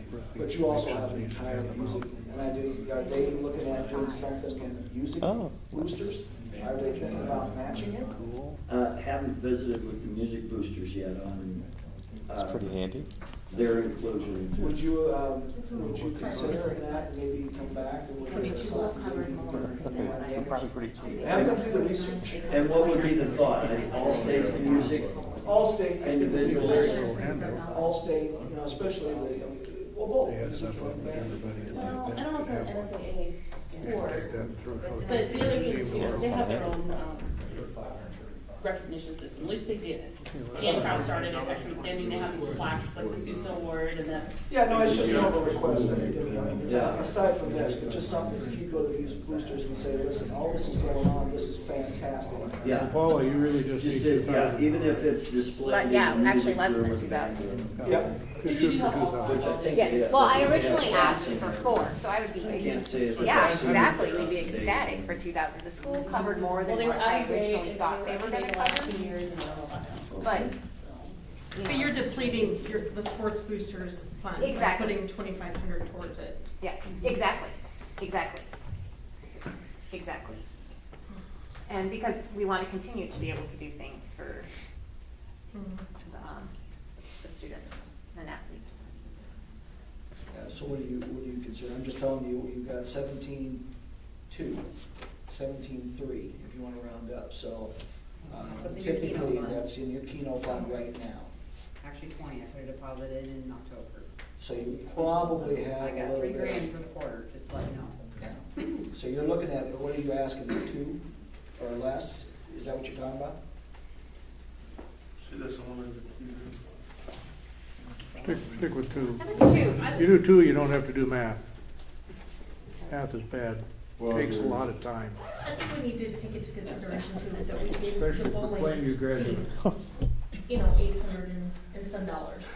And that consists of, what, a dozen members maybe? This takes into consideration Oh. how many student athletes 60, that, 70 that would athletes. fall under the sports boosters. It's gotta be at least that. I mean, because some of them are duplicates, I guess. So, At the I same mean, time, we're not getting the bowling thing. Right, I It's not know. an NSAA sport, Right, I know. but there are Next still year is plenty of the students option. that are on the team. Right. yes, Next and year we, they have the option of being an NSAA sport. I'm sure Because I went to the school board meeting Monday, that's what they said. that way. That next year, the school has an option of being an NSAA sport. Possible. I mean, it's not a Probable. done deal, but, Probable. but. And the only reason I bring that up is because you have the Possible. two bowling coaches sitting on this board. But here's the other thing, with it being an Nebraska Schools Activity Association, there's certain guidelines the students have to follow. Mhm. They have to have certain grades. Yep. I mean, and there's all those kind of things, and I don't know how you run your bowling team if they meet all those grades. The same. Okay, and see, I'm not, But I think there's an active petition going on with the NSAA to make that. Yeah, it's. There is. So they have to decide when. It will likely be a winter sport, an NSA winter activity next year, 18-19. That would be awesome. And then school districts, and then it'll be up to individual school districts to decide if they want to field a team. So our school board will no doubt be discussing that in the next few months probably. and I understand that there's students on there. There are students on the softball and baseball teams that happen all summer long, Mhm. and they don't get acknowledged either, because because we have to draw the line somewhere. So it has to be the Nebraska Schools Activities Okay. Association. Because we would love to acknowledge all those students that play those summer games as well. Yeah. I'll make a motion to give $1,500 to the Plainview Sports Booster for their record award awards.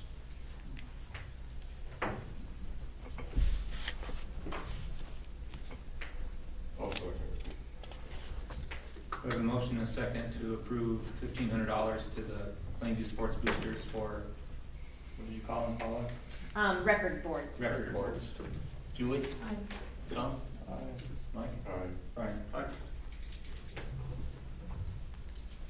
Thank you. Thank you, Paula. Very much. Thank you, Darren. Well, I wasn't making pies where it was so hot. Are they done?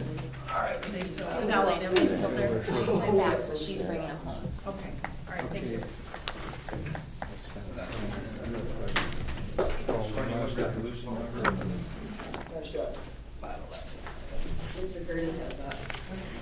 Yeah, You can go back to your seat now, it's yours. I like it over here. I feel more comfortable if you were up here. Otherwise, I'm gonna take it.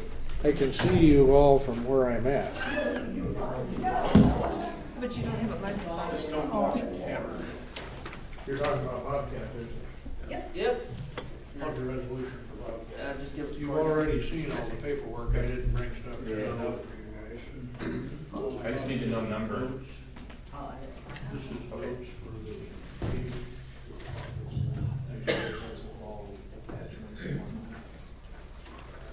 Okay, line item 9, resolution to be named later for purchase of a skid loader. And there's a whole list of stuff, skid loader and a list of accessories there.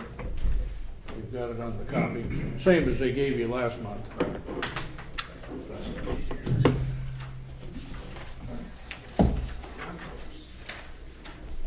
And I can still come in and show you how to run it if you want. Oh, please do, come on.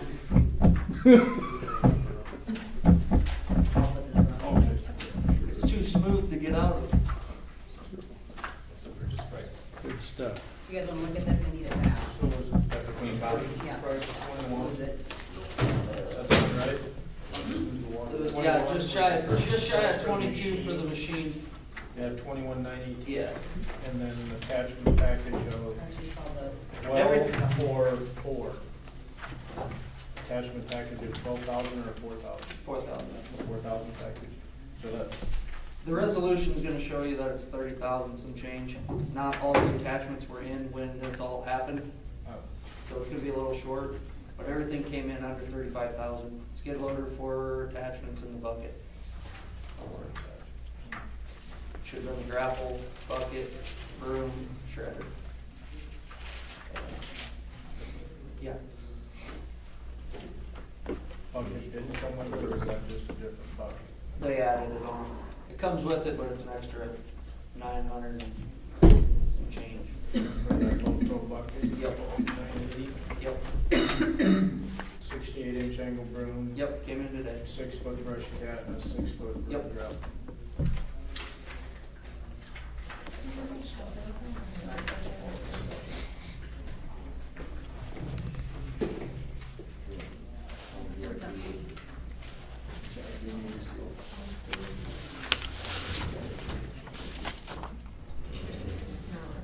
Was that something we're buying outright or refinancing or? Okay. Everybody good? Are you good on that? Make a motion if we pass resolution XXX for 30,000, you'll have to give me the number. 35, 30. 387810. 387810 for the purchase of the skid loader and attachment. 387810. 30,000. $30,878.10. Oh. 30,878.10. So next month you'll see a. Take that dime off of there. I tried. I really tried. So next check month for you'll see. 30,878. See if they cash it. Here we go. Late fee for. Do I have a second? Did you have a second? We have a motion and a second for resolution to purchase a new skid loader in the amount of 30,878.10. Julie? Aye. Tom? Aye. Mike? Aye. Brian? What? Yep, yes, did. I got it out of work. Just did. Well, we're negotiating that like time. We'd rather have it. Before. So next month, when you see the harvester bill for 5,000, 4,000, whatever, don't question it now, okay, if it's already been approved. So what about the maintenance of said skid loader? Maintenance, we're gonna hire Mr. Matt to come in. You want me to run it? No, Bruce is gonna run it. Bruce is running it, you're maintaining it. Yeah. I thought Julie had something to do with it. No, too. I I thought- thought she knew how to run that skid loader well too. I've ran one before, but. I I'm not talked on to the the machine. salesman, we're gonna be taking care of it ourselves and through them, so. Okay. Yeah. No, that's why I brought it up. Now, maintenance. There you Line item 10, Arbor Day 2017 proclamation. We'll make this painless. The ball was dropped when we lost our tree illustrious board member, Donna Christensen, who is the best. April has passed. We want to continue our Tree City designation, which I think that Plainview has always been a very good tree city.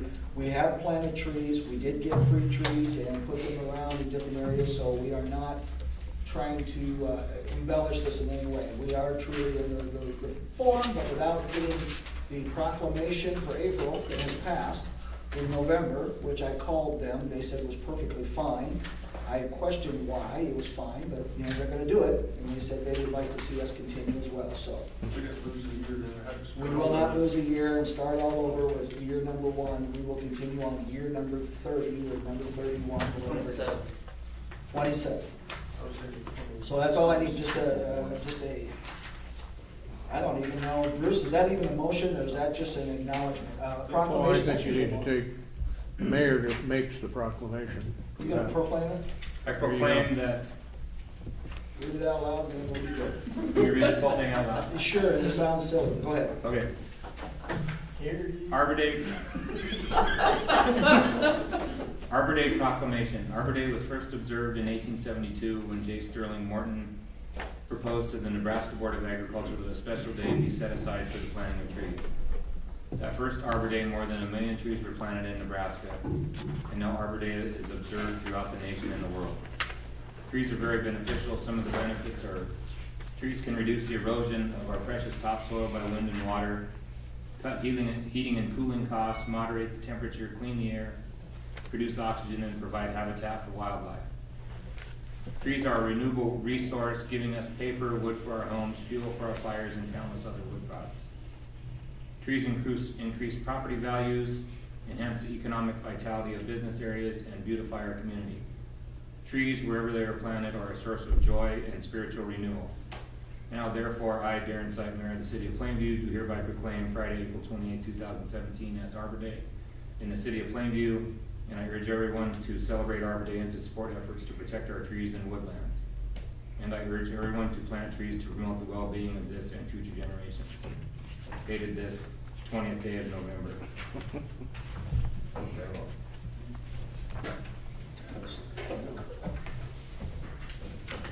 Aren't you supposed to plant a tree? Already done, the trees have been planted a long Yeah. time ago. Yes, would you like to come out and plant a tree? All right. Say, I think I hear Larry Peterson working more than I hear shovels turning dirt.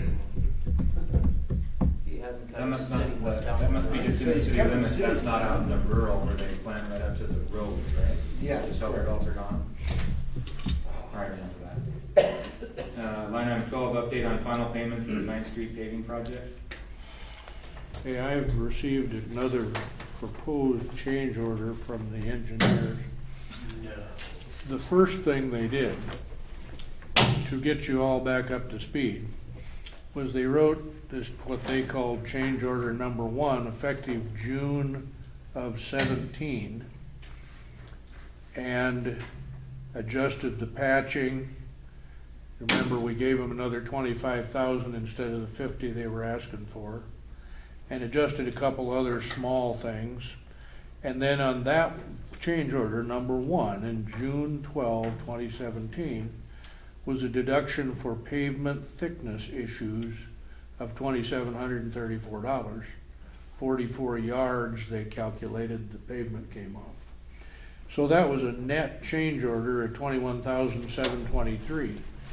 Now what he has sent us is another change order, number 2, dated June 12, 2017, with a decrease from the previous change order being $27,723, and this new change order decreasing in another $2,237. So they've knocked off $2,700 and $2,200, $4,900 and change, about $5,000. But they're doing it, he's writing it up, saying that this is a change order that the city agreed to in June of 2017. I just want to double check, he is Brian or the? Brian is making up the He's paperwork. making. I frankly think that is a bad way to write it up. It's not a change order. The city didn't ask them to reduce the thickness of this pavement for credit. That's a change order. This is, you guys screwed it up and we're docking you. And then there's a second problem I have with it. It's a change order in the contract with Pierce County. This has nothing to do with the city of Plainview except the bottom line number. So it's Pierce County's contract. So if there's any warranty at all, it's a warranty to Pierce County. Well, I can see that flying like a lead brick if stuff starts to break up out there and we call Pierce County and say, sue A&R, would you? Yeah, now that's gonna happen. So I guess I would suggest to you, I think this change order is a bad plan. I need some guidance with whether or not you're willing to settle for the 5,000, whatever the total of the two numbers is.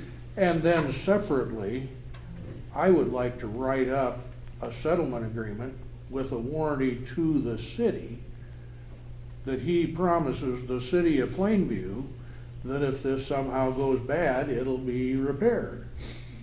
And I guess the details on what we say there, I could talk with Raleigh. I mean, referring back to a warranty I've never seen in a contract with Pierce County is just nonsense. It's never going to work if you have trouble. I mean, you're saving your 5,000 if he signs it and you pay him and he goes away. Yeah, you've saved the 5,000. I mean, if you want to put it behind you and never look back, so be it. But I don't think you'll ever enforce a warranty in the Pierce County contract if something goes wrong. I mean, do you think it's important enough that we worry about the warranty, that we really try to do it right, or should we just wash your hands of it, see if they'll dock the 5,000 and walk away? I think in the first place, they had the footage wrong. That needs to probably be addressed, right? Well, that's the second change order. According to what he changed, yeah. The only thing I would have to say is I just had some concrete work done. I put in a driveway and How much that cost you? 32 feet of sidewalk. And then I had them get the church, but they didn't break it out, so I don't know if that total bill I got is from the church and mine. But that comes to $3,100 for 4 inches of concrete for a 16 by 20. This and adjustment, 32 feet of sidewalk. this adjustment is just for the bid value of the yards on a clean surface. So there's nothing in there that would pay you for tearing it out. But then but if you want it torn out, the warranty has to be there, that he will warranty it. I mean, this just doesn't pay him for the concrete he didn't use. That's all you're doing here. When Brian was here, we talked about possibly getting at least a 5-year guarantee. Well, and I think that's where my recommendation to you is the second change order amount, though minimal, is probably correct in the yardage calculations when we went out. How he calculated How he did it the was first fine. 11 squares. So it'll be 5,000 with the Yeah, two because the put first together. 11 squares was 27, whatever, and then that day we went out there, we said there was 9 more to make 20 total, so they're saying 22, so he's So the two- comfortable on that, but The calculations are right, but I would say somewhere, if you would guide or direct Bruce, I absolutely think you need to stick by the last gun, so to speak, on a 5-year warranty. We asked for it. I Yeah, do well, know that Jim and balked on it. he has, I mean, to clarify that, he has put it on here, requiring warranty period to be extended from 1 to 5 years for east lane between, and then it ends. But nonetheless, that's Start to finish. the warranty extension to Pierce County in Pierce County's contract. So he does have it to 5 years though? Well, it says 1 to 5 years for the east lane, and then it, I don't know what he means by between, if there's some measurements got cut off by not enough room on the word processing system, or what? I would recommend, I like the idea what Bruce brought up, a legal settlement presented by our attorney to finish it off and have it with the 5-year guarantee, and the details Raleigh can get together with Bruce. But I think the change order is not the correct method, and I agree with Bruce, correct. I mean, absolutely, because it's not our contract. This is not a change order. No. It's just a settlement. But if I write up, it's just gonna, if you want something, it'll just be a paragraph long, and it'll say, the warranty on this east lane of the Plainview project is 5 years from now, and if it breaks up to some standard, then you're gonna come in and fix it. I mean, we're gonna have to define that somehow, but that's what we would send them. And sign a warranty to the city of Plainview, not on Pierce County's contract with some unknown terms. Well, if you want me to do that, I can do that, as long as you're okay with the amount. I mean, the future repair cost is really not the issue. If he agrees to the warranty, he would have to fix it. Just the other option you have is we want it fixed now. Right. Or if you want, And then I think- or dock him for the full cost, like also the breakout cost, double the dock and skip the warranty and fix it if you have to. The one thing, I was speaking with Terry Rogge down there, and they're not necessarily 100% happy with what's going on.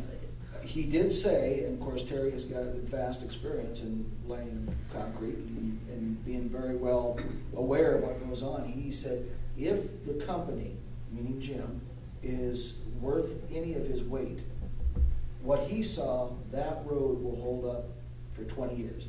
He has no doubt in his mind. But he says they should not even quibble at a 5-year. If they do, you've got bigger problems. I mean, if they don't absolutely want it, then they're not standing by their own work, which he thinks will last 20 years. He says as long as it's got a good sub base, you're fine. And that was his biggest concern, and it does. Yeah. I mean, I think you gotta have more than a year warranty. I think you gotta. Yeah, well, at some places, aren't I correct, some places this stuff is 3 inches thick? But it's all, Bruce, under that 3 inches, there's It a was base of.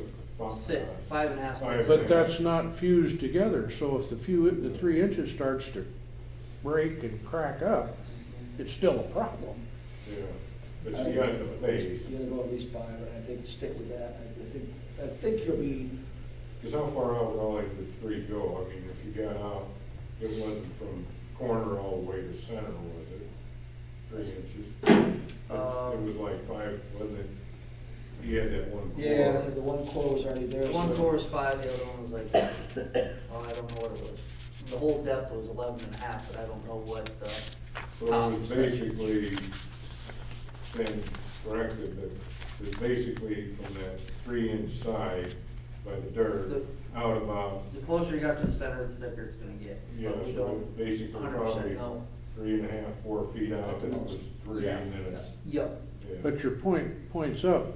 I have nothing as far as an ability to describe the problem area. Yeah. Nothing. I can get you the picture. All I'm gonna write up is the east lane of the Plainview 2 blocks.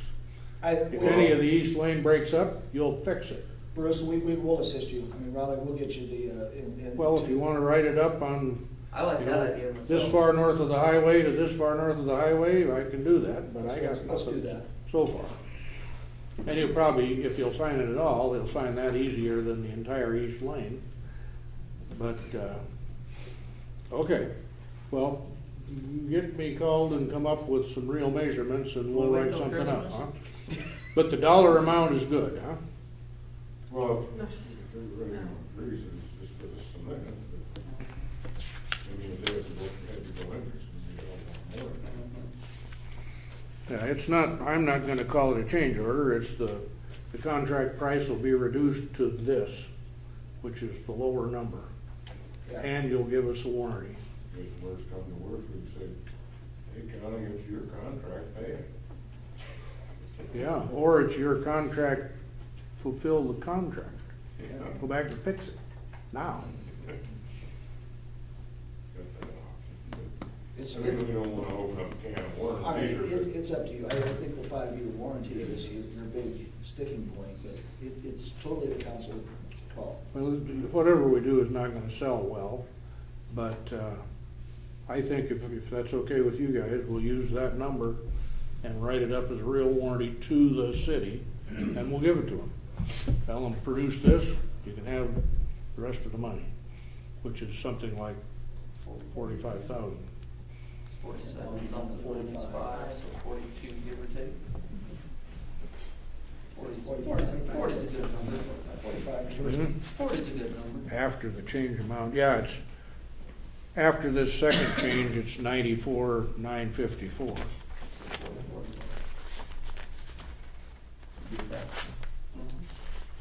All right, 13, discussion action, purchase of semi and trailer for a transfer station. One of the items on the budget, and Raleigh's gonna present, and the deal is just to keep in mind that I wanna give kudos to both him and Russ.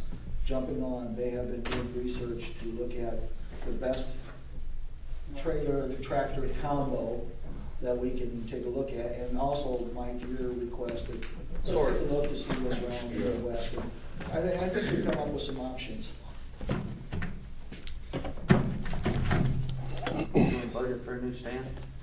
Does it fall apart? Talking about. I don't know, looks pretty good to me. Hey, You bought this when you were mayor then. Okay, serious now. We did take into what Knapp said about trying to stay local. I'll work in reverse order this way then. We found 2007, Tom, we will get to that one we looked at here shortly. We found a 2007 in York. It's got 480,000 miles, give or take. We'll have to put a wet kit on it, which is 4,500. This is in York. The truck is 39.9. We looked at one that came in from Norfolk. It was a international. They would install the wet kit for us. It had 286,000 miles. Tom was there that day we looked at it. It's $49,996. that is with the wet kit. Yes, that's everything ready to go. The next truck that we found is in Sioux Falls. It's also a 2007, and the one that came up here from Norfolk from International was a 2011 with 286,000. We have one in Sioux Falls. It's an 07 International with 545,000 miles. Has a wet kit on it. 35,900. We have an 08 International in Lyons, Nebraska. It will need a wet kit added. That's 3,500. It has 496,000 miles. They want 31,500 for it. And the best one here, and that's where I kind of went against Knapp, but I gave you the due diligence. Oh, it's not bad. It's still Midwest. Yep, that's a 2008 Freightliner. We just found it today. 425,000 miles. Already has a wet kit on it. It's the exact same truck we already have our Freightliner, except it's an 08. Ours is an 07. It's $26,500 in Davenport, Iowa, which is 300 and some odd miles away. Doesn't need a wet kit or. Nope, that's, we drive over there, we drive back, Russ can pull it the next day to Jackson. It's ready to go. I don't know terrific about diesel, but I assume they run a lot of miles.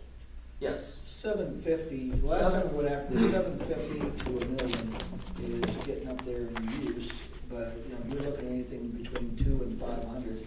That's gonna be your normal used range if you're lucky.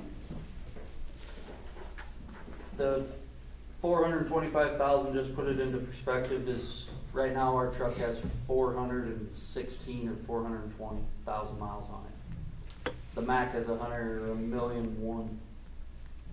Just to put it in perspective. Well, it cost us, save us $23,000 over the 11. Yes. But you also got 200,000 less miles. Yeah. And like, the only one we looked at was the 2011 International, and Tom was there, like I said. They look kind of rusty. It was a fleet truck for Penske. Penske, and it was rough. It was rough. Yeah. For the age of the truck, it was rough. Did you, I haven't seen corrosion like that on a truck, like, that Ever. was bad. I mean, our trucks aren't even that bad. It was bad enough that he noticed that the tank straps were bad, and he said, I'll replace those. Oh, Yeah. Whoopee, what else that's is bad? $100. Did you look at this one, the weight? No, all they have is, we looked at 4 or 5 pictures on the internet. Russ called and talked to the guy today. I'm gonna call him in the morning and have him take pictures of every little detail there is so we can look at it. Yeah, I'll take a road trip. Yeah, let me drive. But that, I mean, any of these, I don't think are too far away to not go look at personally, for us. If it Does is, any of them have context saying like we meet tonight, you know, or would they hold it for so long? And that's a question that, for this group. Yep. Until we work with Bruce to get a resolution or something to get in the books and go to the council meeting in December, companies don't work that way. They do work with municipalities, so we would probably need to put something. A down payment, authorize, something. some type of $1,500, $5,000, I mean, whatever it is, so they would hold it. If they will, at all, and most of them will. So these like used truck salesmen or? yep, they're from dealerships, Dealerships, basically. yeah, that's where it is. Yep. Is there any guarantees out there then, like that 126.5? As is, where is, sits is.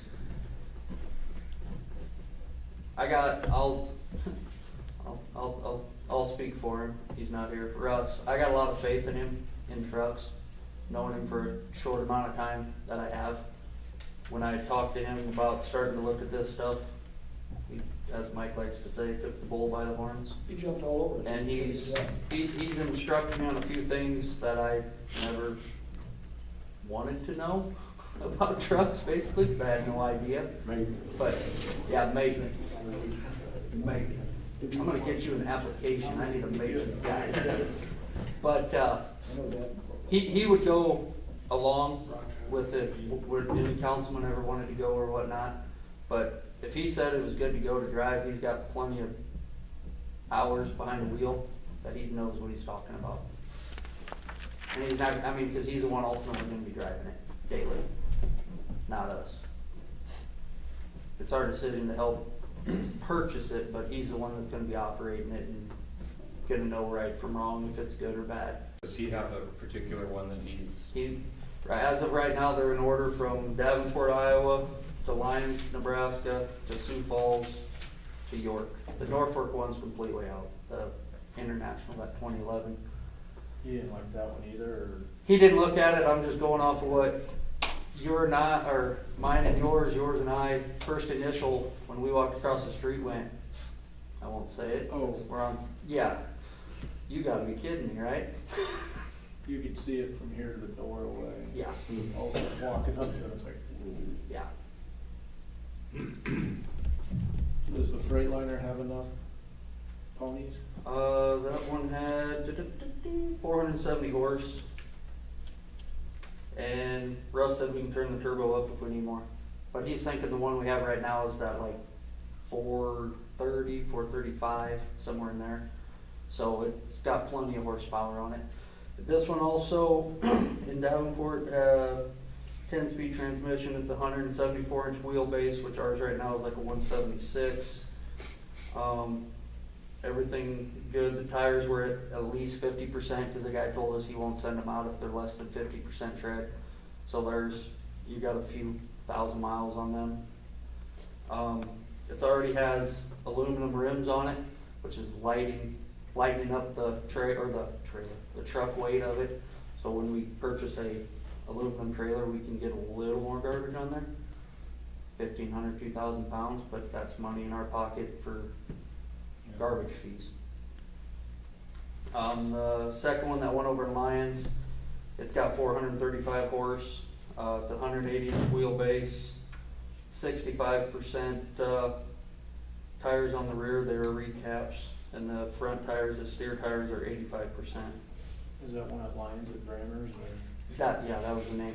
Yep. We're trying to think of the name today. It was Bramers or Beamers No, or that's Besmers Brammers, or Joey. Yeah, they do, fertilizers. they do bodies. Yes. Like they build bodies. And this guy flat out told us if he doesn't sell it to us, he's gonna stretch it out and put a fertilizer tank on it. So, if he's willing to tell us that much, I'm gonna say that's not a bad truck either. That one, did you say earlier that one had a wet kit or did you? He would install it for $3,500. The price of that truck is $31,500 with 496,000 miles on it. How many miles are on the Davenport one? 4.25. The one thing, Russ made a great point.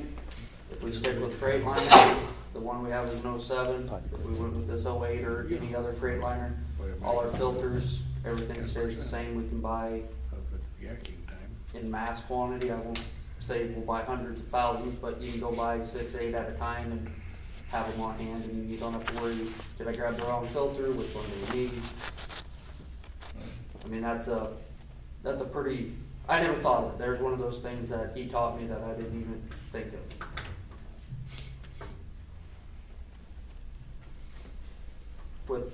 With your guys' blessings, just my suggestion, on mine and Russ's way to Davenport, Iowa, I would like to stop in Lyons and look at that truck, go to Davenport, see which one we think is the best fit for the city, negotiate a finalized price with them, and have Courtney send us a check for an amount to hold on to it if we can't bring it home that day with a direct billing of some sort. Because I don't want to make 2 trips if I don't have to. If we can go look at it and it's what we'd like to get, let's do it. Nail it down. So is that agree, or doable, members? Well, you've got to get a motion on the board somehow, either for down payment money or for enough to cover whichever one they pick. And you've got an action item on the agenda, so you need a motion either to authorize, $5,000 for deposit and then have a special meeting, or authorize up to whatever the total is and Are you looking at next give them the week, since it's discretion to go. Thanksgiving then, or? I plan on going Monday. If it works out for getting approved for money tonight and calling them at 8:03 tomorrow morning, and well, 9:15 we got a meeting.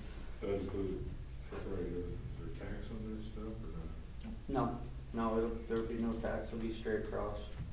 Well, I'd make a motion that you and Russ go look at the tractors at Lyons and Davenport, Iowa, in the amount of purchase price of up to $35,000.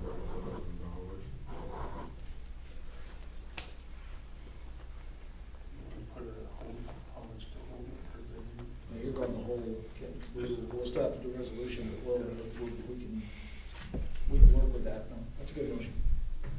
I can make that work. I'm sure you will. I'll second so does Courtney have authority to write a check then, or what? Well, what are you saying? that. Up to 35,000. He's giving Courtney You're authorizing them to spend up to 35,000. Yeah. Yep. And Their anything discretion. Anything extra goes in my pocket. No. Delete that. Kidding. Fired. Okay, so we have a motion and a second to send Russ and Raleigh to Lyons and Davenport to look at tractors with the authority of $35,000 to spend on one or the other. Whichever one they think is. Whichever one suits the city best. Either one might not be. And exactly, we might drive over there for nothing and, May not even be around tomorrow morning. Yeah. When we call. It may not even be, that's just what. We have to do experience something for has him been. tonight, right? Yeah, no, you did good. I mean, Okay. All right, we have a motion and a second. Julie? Aye. Tom? Mike? Brian? okay, next part of that is trip. Really dig into the origin of that truck and then Yep.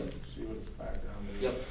I'm gonna have Russ basically call the guy and get 100% of where it came from, who owned it, what owned it, try to get a name of Make sure the who it was. Make sure the work kits. Yeah, Do they have a truck? The right operational. Well, make Yes, sure it's you can capacity's ask. correct. Yeah, so we don't get it and spend another $35,000 or $4,000 to put the correct one on. Yep, Did you have something else? yep, trailer. This one is just more informational, I guess, right now, because I don't have 100% of everything I need. We got a quote this morning, for a brand new trailer. When we called them, we had the wrong trailer footage, we thought we needed a 53 footer, we only need 48. So, the bid price for a 53-foot brand new aluminum trailer is just shy of $71,800. So we know it's gonna go down because trailer footage goes down, so. I did get a couple weeks ago, or last week when I was 2 weeks ago when I was in Kearney at a water conference, I talked to the Norfolk guys because I still know them pretty well. They just bought a new trailer first of the year.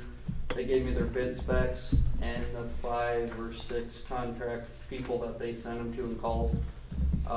Russ got a hold of 2 of them today. They're gonna send us information in the morning and we'll have more bids. But a trailer's probably gonna cost between 62 and 70,000. For a new one. Brand new. Brand new, nobody's garbage in it except our own.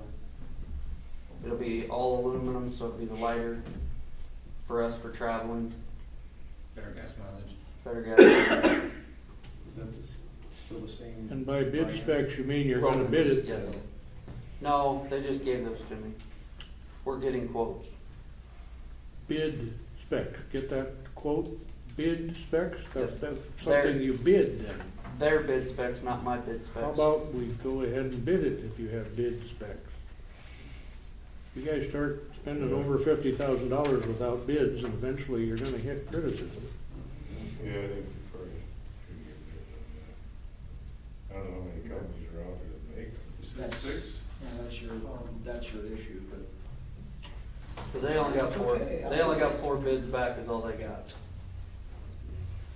This is Wilkins probably, they started What'd you with say? that, there's really isn't a whole Price is lot out there, 62? but that's all right. For what? 62.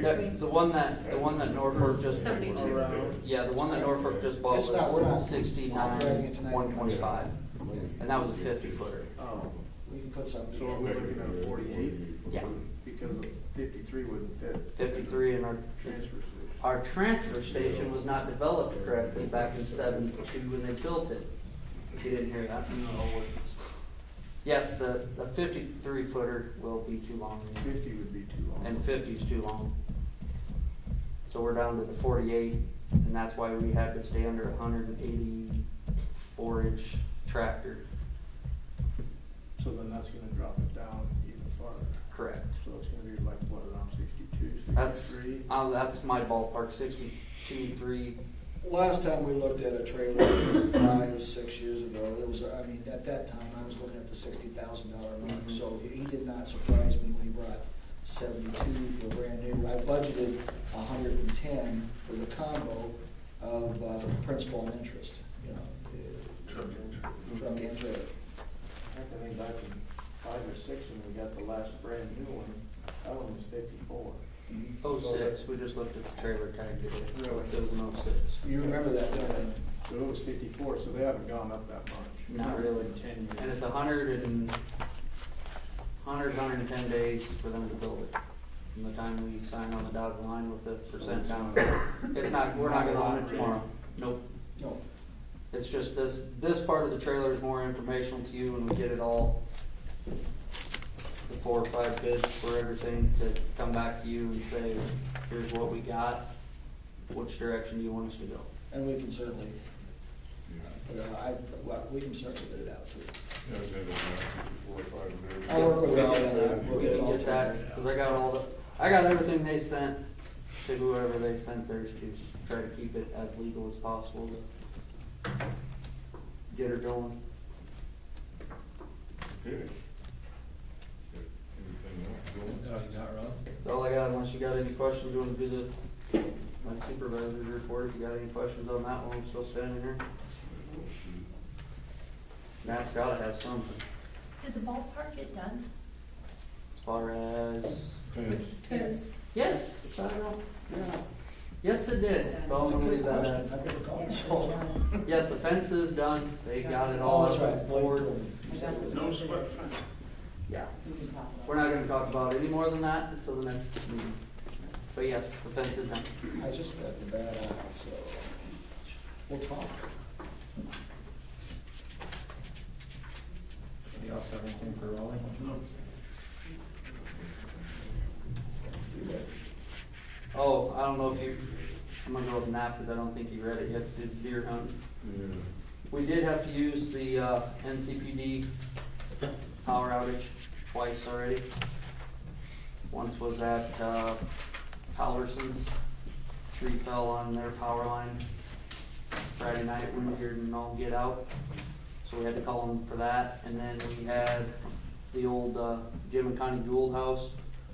The new owners had, we'll just say a company, bring in a big van to deliver appliances, and the van's 14 foot tall and the electric line's 11. You do the math. Tore the service out of the house and off the transformer, and yeah. So we had to call them for that. I also called them, there was a power pole over by your house that had the cross arms bad, and one of the insulators came out. I called them, they were here the same day. That treated us well already, just to give you a little report on that. They're doing well, and then we utilize Jake to replace some light bulbs and take care of things with them. So I think it's, what you've done has been a good working relationship for both. Street lights are getting fixed. I didn't say trim that. I that tree agree. while they were working on that pole by my house? No, I can't do that yet. Oh, okay, Power outage only. okay. This was, Just checking. this was a safety power outage. Okay. All right. Thank you, Raleigh. Thank you. So you got that whole thing. What hole? The one where just somebody's gonna. What hole is that? Why were you walking there? Is that a sidewalk? Just broke my leg Is and that a sidewalk? Why were you on that lady's property for? it's alley. It's not alley, that's her property, I don't know it. Still alley. All right, let's keep moving. You had to walk into that pole first.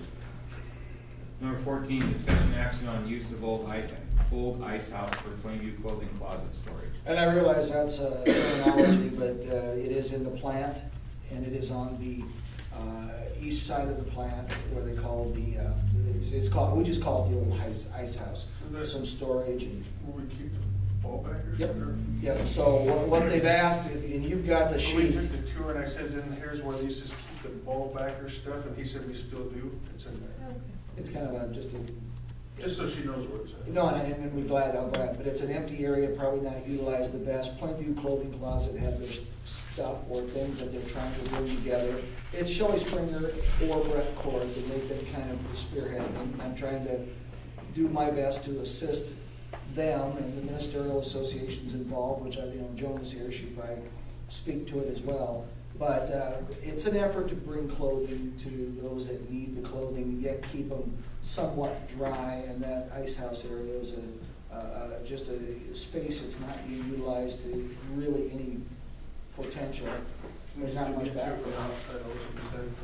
Yeah, and then there's a couple ways we can secure it, and then obviously that key, because it's been done before, it's just the ice house, so.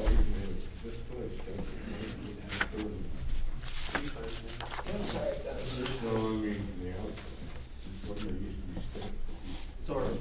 There's something. Yeah, I don't know, yeah. There's something they're posing as Yeah, steps. yeah, it's- No, good. But I mean, the big discussion action is if you would allow, this group to go ahead, it's not really interfering with anyone or any of our abilities to use for storage, because we had some stuff upstairs that we're now gonna move down to the Bay Area and try to work with it, and, this would be just an empty area. So this is all just for free, or, I mean, are people purchasing these items? My understanding, it is free. No, this Okay. isn't we've ran into a couple of those people too. But no, this is a new and gentle, whatever they call it, used clothing, shoes that they can just get. It's not a retail store. No, it is not a secondhand. What are the hours and days? Don't know much details, I really don't. In fact, I would suggest maybe we bring them here in December. I just wanted to bring this here. It's discussion action. You can say, yeah, go ahead, and have them come back with details. I mean, that would be maybe smart, but I don't know how much they know, what they're gonna do, open hours. It may be by appointment only. You know, and we can work out the block security wise. It's not interfering with police, it's not interfering with anything. It's a separate area on its own. Make it smoke free in there. We'll talk about that in a second too. What is this ice house location, or is it? And the like, If you go in the center, by the on the street from the Locust Side Street, there's a door the there. old post car was. Yeah, everything to the west is the police area, and everything to the east is what they call the old ice house. You go up them steps like you're going back to that other engine room. The switch gear and all that? That's behind, that's locked. Yeah, that's to the north. Adjacent door. Yeah. That's to the north, but I understand, that would be, Yeah, obviously, you don't want No, any of you them don't to want be them in anywhere near there, and basically their area would not. I think you go up the steps, and turn to the south and then go in. Yep. You ever been in there? In the But he didn't. police break room. It's what? The steps are in the police break room. It's all right. It could be a temporary thing. So, I mean, we can put down discussion action, and it's temporary, yes, I mean, it's, you know, we can work with them. You don't have to do anything, you can. If you wanna say, go ahead and give them authorization to be in there, you can make a motion and do such. I don't see any reason why you couldn't, but if you want any more details, have them come back. What's in there now? Anything there? Some ball backers, in fact, some old stuff. The ball backers kind of keep their stuff away from there. No, it's still all in there. Is the, Oh, do we have most of it still? Yeah. What, is the was it actual all- old ice part of it still there? Cause that used to be a separate That, room. them steps you're talking about, if you open that door and take an immediate right, you're in that old ice. And then there's a room besides that. Yes. Yeah. You're talking just the ice part, Yep. not the room going to it. I don't think they need that, no, they were referring to it, I know, since we're on the same page, no, they're not gonna use that far into the east room. Do you have your elk antlers on your porch? I don't. Too bad for you. Some question, is this open to the public, is this where they hold the stuff and? No, I would say that would be just accessed by about two Sometimes it's smart. It Yeah. says here, It's just people annoying. give out items, Shelley Springer, Brett Court. And that's it. Started They can with grab people and who then offered the help, Yeah. Diane Blair, It Robin keeps Elwood. going away when I turn my. Limited to just Yeah, Brad or counting Shelley. on one hand, because yeah, otherwise you get too much Yeah. action. you start getting your ADA crap involved. The first Monday through apple. Friday while we're there. Now, So we don't need to do anything, Oh. like, Two new models out now. You can, Gotta keep up. you got okay it either now or December, Yeah, I don't think so. or not, okay, it's whatever you, I don't see any reason not to do it, you could okay it now, vote on it, or? yes. I make a motion to approve Plainview Clothing Closet to utilize the old ice house for storage for new and gently used clothes, shoes, and school items.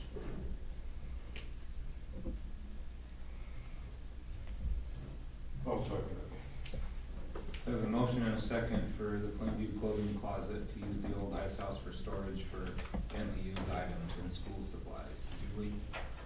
Aye. Tom? Aye. Mike? Brian? Aye. I guess I got only one question for that.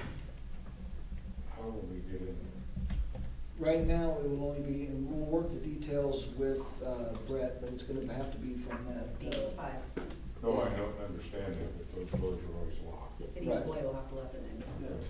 Absolutely. It'll be limited access. Monday through Friday, 8 to 5, the During city employee. during During normal working hours. city working hours, because otherwise you're gonna have an. And if they need, it's gonna have to come back to you. I think that's probably the easiest and safest and securest way to handle it. Can you then that also have one of them come in December? Yes, just for a little? I think you should. We'll put it on, Put it on. that they should come back and talk to you. Alright. Number 15, discussion on installation of cameras in office buildings. Mike, do you wanna take the lead on this as a request, or I'll I follow up? brought this up to Mike, and Raleigh knew, we had, when Kelly was here, Raleigh and I, and Kelly, I guess I didn't say that quite right, Raleigh, Kelly and I, but we went through the personnel manual and changed a few things, and one of the things that was put in it was the availability that if we think that cameras need to be put in the offices, I'm surprised that they aren't, because you guys handle cash, you know, so don't you? I think we're at the point that, you know, there's smoking going on in one of the buildings that shouldn't be going on, which needs to be stopped. And I think this is a good way. I'm not trying to criticize or condemn anybody. I just think it would be a good practice for safety all the way around, or if somebody come in and, you know, just. Mm-hmm. This was brought up one other time, and I probably looked at it, and here's my position. First of all, I support it. And I told Mike I think it's probably due in the proper areas. But I think that the position you should take as a council, no matter what, is that you're authorizing or wanting to put cameras in for the safety. You know, we've had some pretty characters come in the door that we've had to wonder for our safety in the administrative office, and maybe it was police matter, maybe it wasn't, it doesn't really matter, but there was no cameras to kind of do for any protection. Then there was also the idea of the cash. Donna in the library is, and I'm surprised that hasn't been brought up to the library board, but she would like to be included in the conversation as we go forward. Maybe there should be some public cameras in the library too, kind of keeping an eye on the tech area, technology. She's centered enough where she can see quite a bit, but so this isn't just a administrative office thing for the city. I think it would be a good thing for any city, whatever it is, that we start looking at cameras. They're video only, right? Or do they have the capability? Well, we never really, I think I'm not the best time to do it would be best to have the phone company come down and just get us some kind of bid, and see what we want, where we want to put them, where we want to place them, how much it's going to cost. I just think it's a good thing that we should do. I agree. Because the only thing they've done so far is just in the border, right, one of the dispatch, Yeah, and that's. I mean, different type of camera. Yeah, it's a different setup, and it's not necessarily, it could be used, but this would be something that you would look at as a safety measure, and it doesn't have to be, $5,000 units. Right. So, but anyway, before I even vote, I think that if we're gonna have any kind of timing, I think is probably right, if that makes sense. Timing is probably as good as any to look at something like that. I just think we should get a bid on it and see what it's going to cost. And There's some many different ways they could do that. You could just have them bring their bid to the meeting and give a little presentation. Yeah, that'd be a good idea. I think that would be good. This was a. I've got one set of their stuff running, and they run on a 30-day continuous loop, and then the stuff goes away. Then is it you have the loop or they do or both? They can see it. They're not supposed to snoop in your business, but they've got access if it's going through their wire. But anybody that's authorized can see it in the city then. And there's discussion when we were talking about the personnel manual of limiting the authority. Mayor and one council person, something, administrator, I don't know. You'd have to decide how you have access to look at the video. I think it's, like I said, we just get some bids, have them maybe give us a little presentation before we make a final Is that decision. all right I'm not with, saying we need to do it. You guys just bring them back and just, like I said, Mike just came in the office and had a good conversation. And I think that it would maybe eliminate some internal, but I also think it's good for external too. Do we want just one bid, or do we want, because I think like Soundworks and Norfolk does that stuff, people from Mid-City, For the time being, we can just have, for the presentation, maybe have just the Plainview Telephone Company show you, and then we can go from there. Next month's meeting? Good. What else?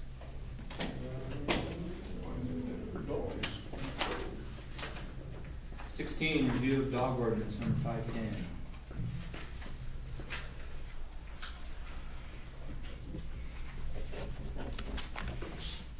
I think you've all got a copy in the packet.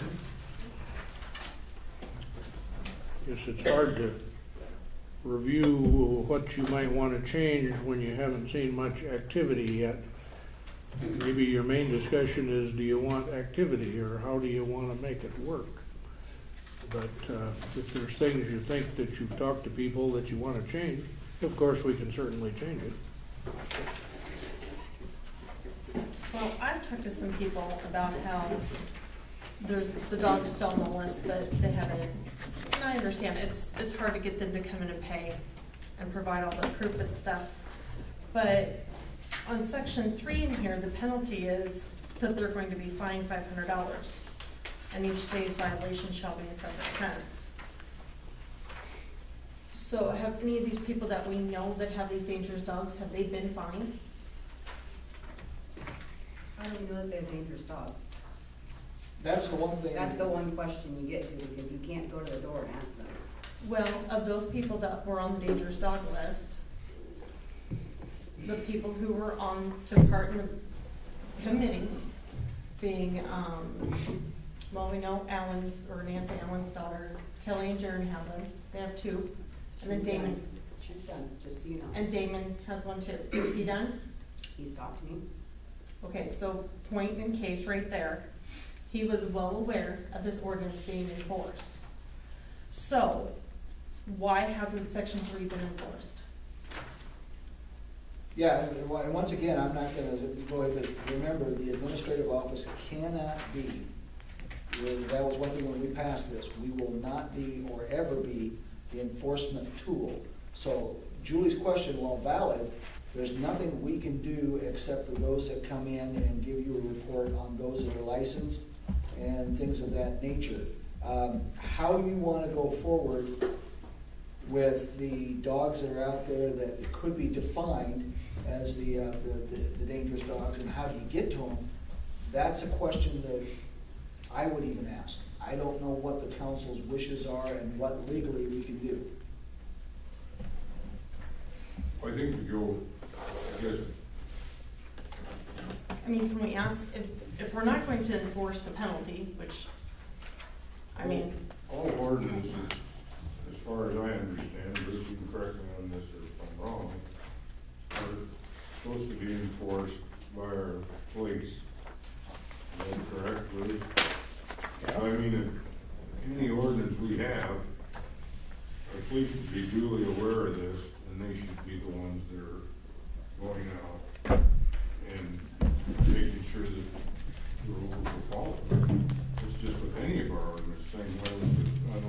the weeds, zoning, I mean, they have the enforcement too.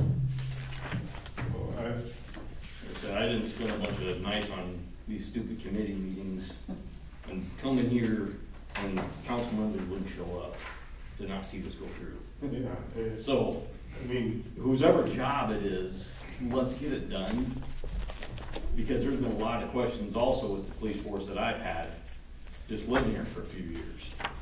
with case in And I brought them to the council, case in point is, get this crap this done. needs to be informed that they're to carry out the ordinances. That, I mean, you got, I still have big dogs running through my yard. I guess if we can't catch them, maybe we need to buy a tranquilizer gun or something if they can get that close.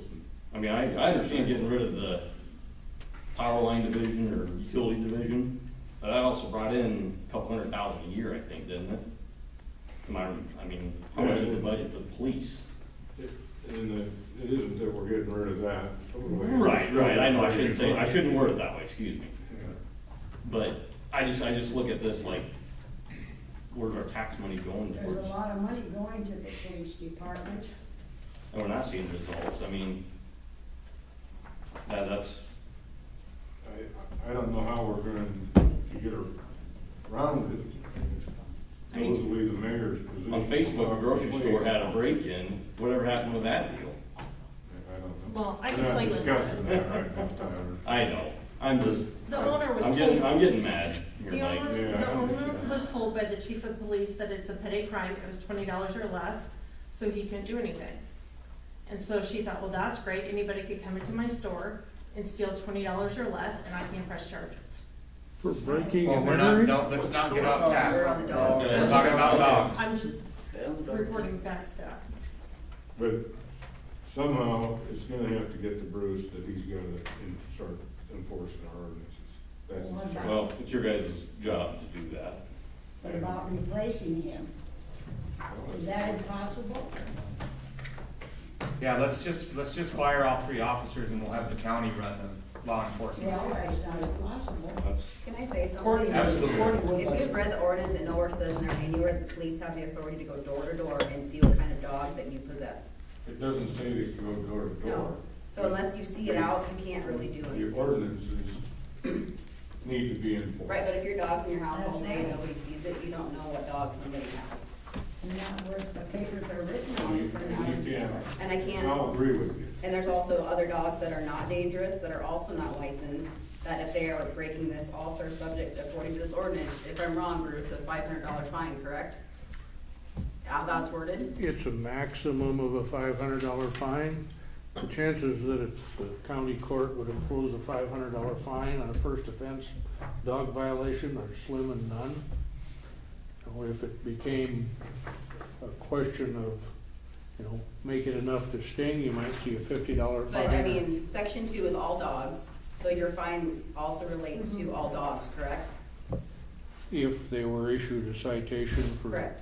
So if you have a dog that's not a dangerous having a dog, dog that's not that leashed is or not not on a licensed. leash and outside unattended, that is subject to a penalty as well. Well, it Correct? is. Okay, I just want to make sure we're all on the same page. And this stuff is all, recognize, this is all municipal code. So I think you would find if you call the county attorney that he won't file on it because it's city laws. It's not state law, it's not county, it's not his business.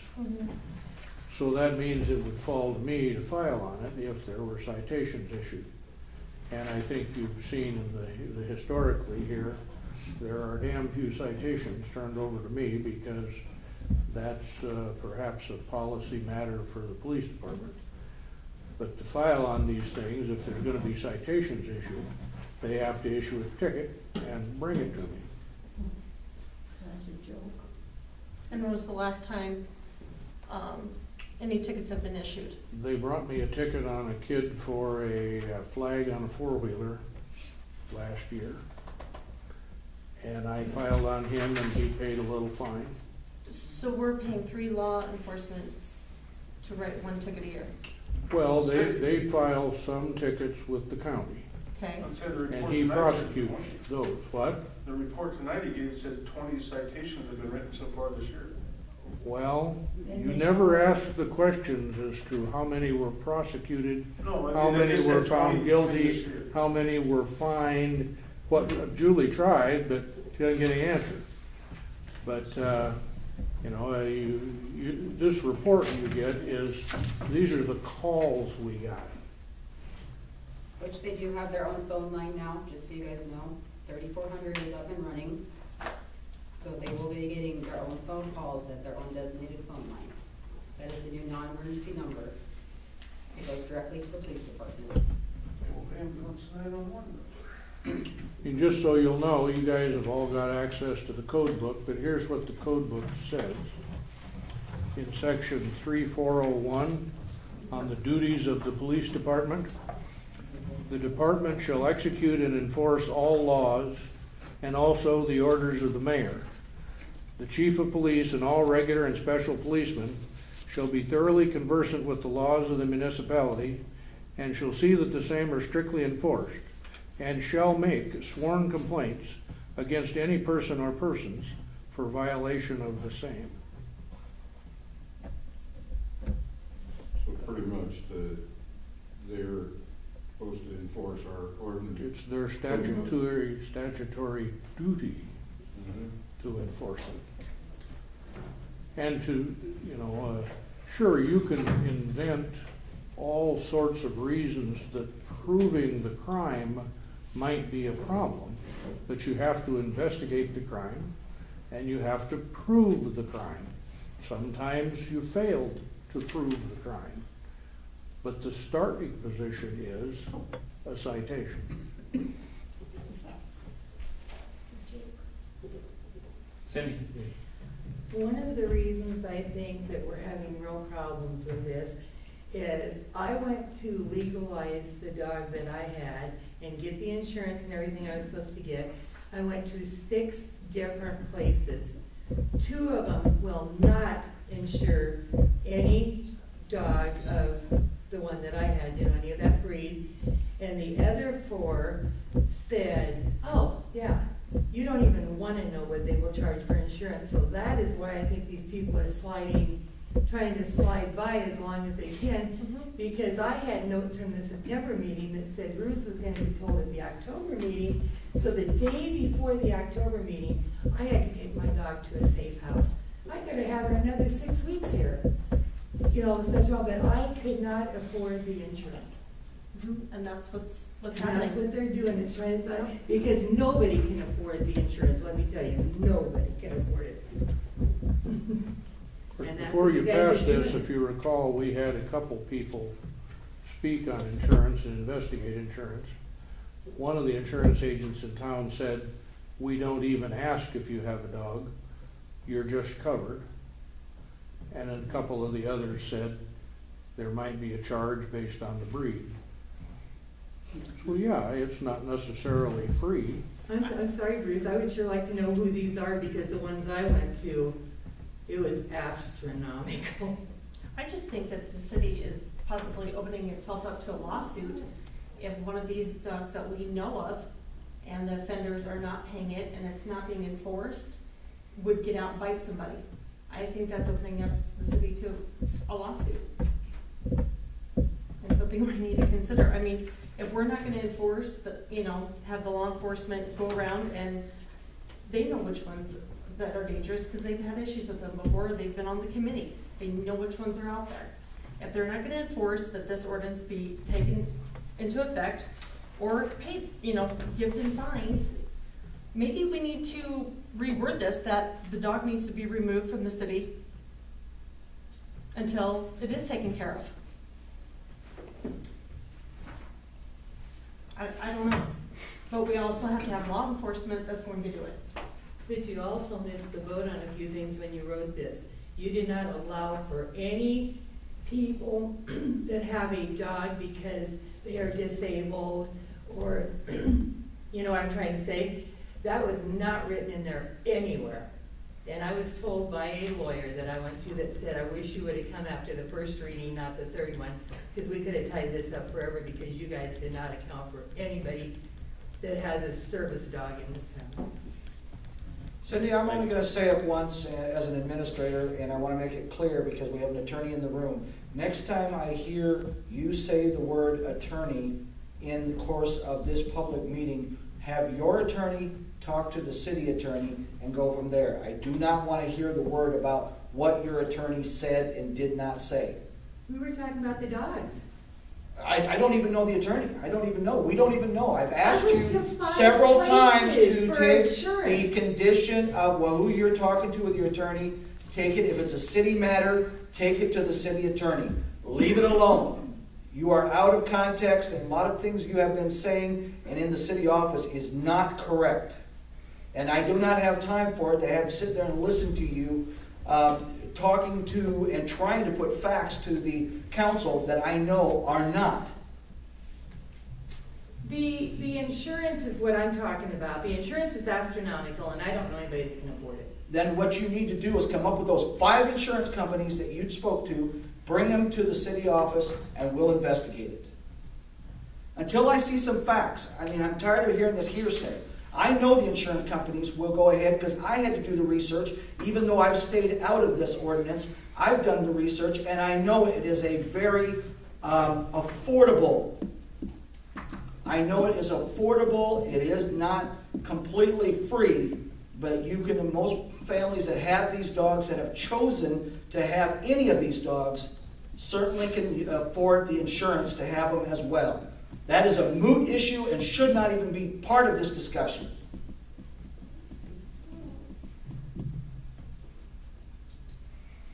Sorry.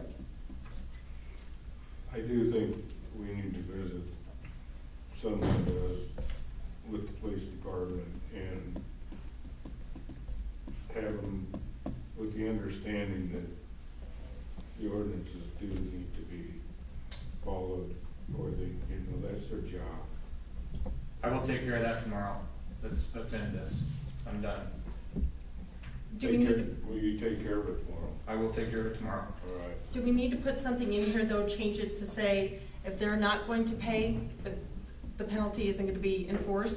And they're certainly aware of this ordinance that the dog can be removed from the city? It should be. For instance, Damon was fully aware of the ordinance. I don't want to do individuals, but if you're gonna pick on dangerous dogs, you need to go after every dog, and I will reiterate that again. Every dog in this town is to be licensed. I have about Yes. 50. Yes. So I know there's dangerous dogs, but we have to have every dog licensed. So if you know of them, why isn't a list being given to the police department for them to go? Because the police can't go door to door and investigate who has dogs and who doesn't. If they have a list though of ones that they do know have dogs, then they can go to those homes. If I know they have a dog, then they're good. They're licensed in my office. I only know who has a licensed dog in this town. I don't know that my neighbor has a dog that's not licensed if I never see it. I mean, you're kind of violating some people's privacy too if you go in that aspect. I can't go door to door and ask if you have a dog or Well, a cat. the reason this ordinance was put into place, the reason why we had all these meetings for 2 to 3 hours at a time away from our family was to put into this dangerous dogs ordinance. That includes the dog that Damon has. So yes, I'm going to single that out. He was on the committee. He's fully aware of this ordinance. He was fully aware of when this was going to be put in force. And he was fully aware that after 60 days, he had to take care of his dog, provide the insurance, provide the photos. Fully aware of all that. Now, why he hasn't done it, why law enforcement hasn't went forward with it, Darren's going to take care of that. But I think we still need to put something in here that if you have a dangerous dog and you're not going to go through those items, that they need to be removed from the city, because otherwise you guys are opening the city up to a huge lawsuit. I know if my son got bit by Damon's dog and you guys didn't enforce it, I don't care if I'm on the city council or not, I would go against the city for not enforcing the ordinance. And I think there'd be other neighbors that would do the exact same thing. Isn't there a list of dangerous dogs, so that's more dangerous than others? Isn't there? dogs that are qualified as dangerous? It's in the ordinance, the ones that they qualified as dangerous. Yeah. And Julie, your question of whether they should be told they have to comply or get rid of their dog, I think is dealt with in the first section. It is unlawful for any person to harbor a dangerous dog contrary to the terms of this ordinance. So if they have a dog and they're not complying with this ordinance, then they get cited for that. For having a dog not in But compliance with if the our, ordinance. if our cops aren't gonna write a citation, I'm telling you how it's supposed to work. I not how know, it's but if they're going not to gonna write a citation, get the damn dog out of town. Well, but the way you enforce that is, you give them a ticket for having the dog Yeah. and not complying with the ordinance. And Courtney, you gotta understand, you're not gonna fix all 300 dogs the same week. We've got abandoned cars all over town. We got rotten sidewalks all over town. You gotta pick out the worst cases and use your resources as best you can and go after those you can go after. To say you can't fix one because we haven't fixed them all is just not possible. No, but I mean, it's hard to pinpoint who all has dangerous dogs as well. But there are people that know and calls that come in, and when the police department is aware that there's a dangerous dog existing in violation of the ordinance, then they should go there and talk to them. Or And if give them a there's- warning or a citation or something. Right. Or if there's a dog running at large, they should be bringing you, this is who had the dog that's running at large. Have they registered their dog yet? If Does they that don't ever catch happen? it, we don't know whose it is. Well, then I would just get rid of it. No, they never caught it. He never found it. It went back home. So I don't know whose dog it was. I don't have, I feel like a lot of us wasted a lot of time on this ordinance, and if it's not going to be taken seriously and enforced, then, I mean, what's that to say about all of our other ordinances? It's,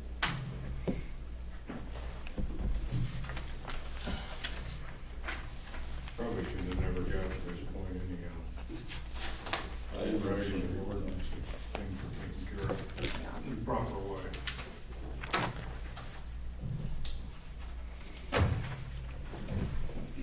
And I'm gonna say all I'm doing is trying to make this town a little bit better. Not my choice of living here, but I'm gonna live here. Being trustee of the church, running the Financial Peace University class, trying to get on the housing board and help that out.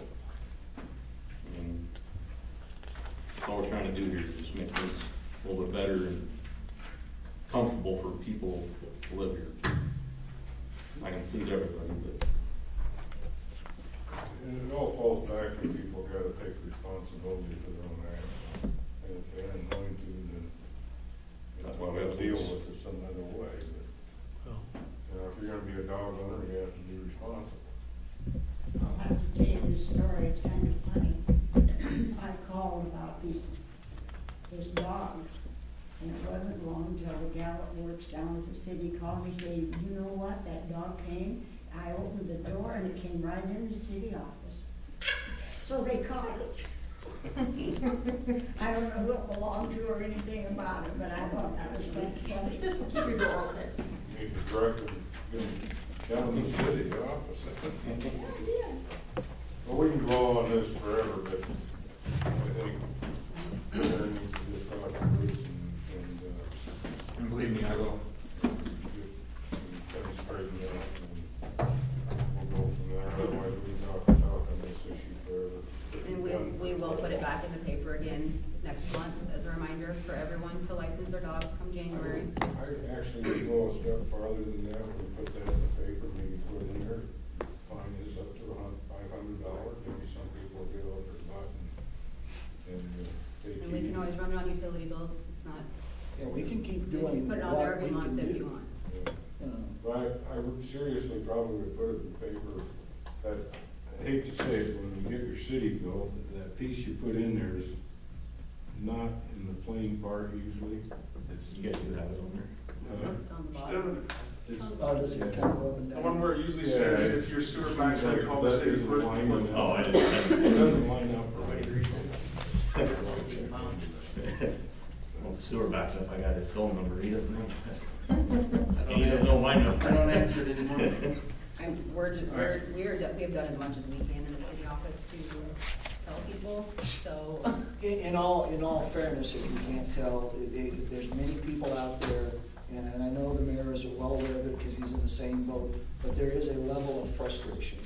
And the frustration does come back with the city office, and we understand. I mean, it's not like it's not, all ordinances are important, and 510 should be, this case should be absolutely enforced, so there is a frustration.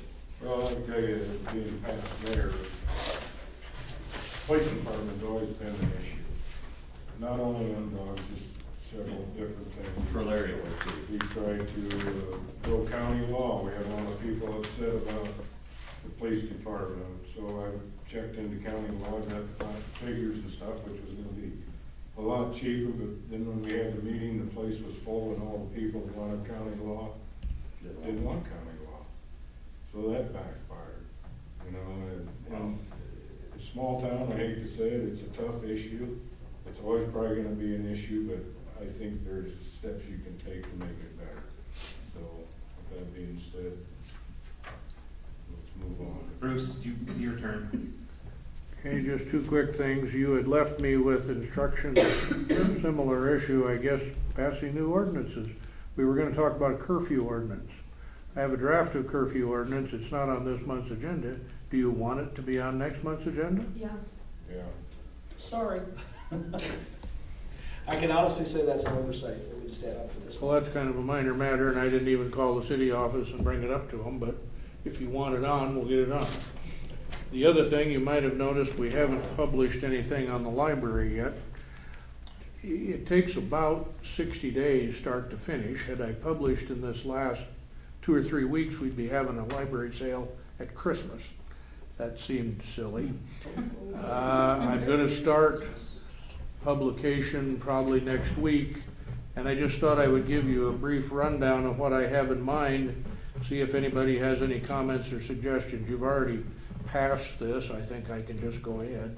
We've got the legal description of the library. I'll set a date and a time. It'll be here at the city council chambers by public auction. We will retain an easement for ownership, maintenance, and service of the electronic sign. They have access to the city sign. I have in mind, this is a little more than our common junk property. I guess I think we probably require a down payment of 10% of the bid price and a purchase agreement at the end of the sale, just like you're selling a farm or something fairly serious. We don't normally offer title insurance when we sell these little vacant lots. I think on something like this, there should be title insurance run, and say that title insurance will be furnished half and half, so that it'll be clear title to the property. And then instead of a quitclaim deed, we would give them a warranty deed. I mean, I think the city should make this a serious deal, just like any real estate sale. Opening bid minimum of 10,000, and then just that we'll publish the 3 times required, and then the waiting period has to go past, and that takes about 60 days total. Any other thoughts or suggestions to add to that? I have a question. We could not, when I was in the library, that library is on the historical register. Does that have anything to do with the sale of it?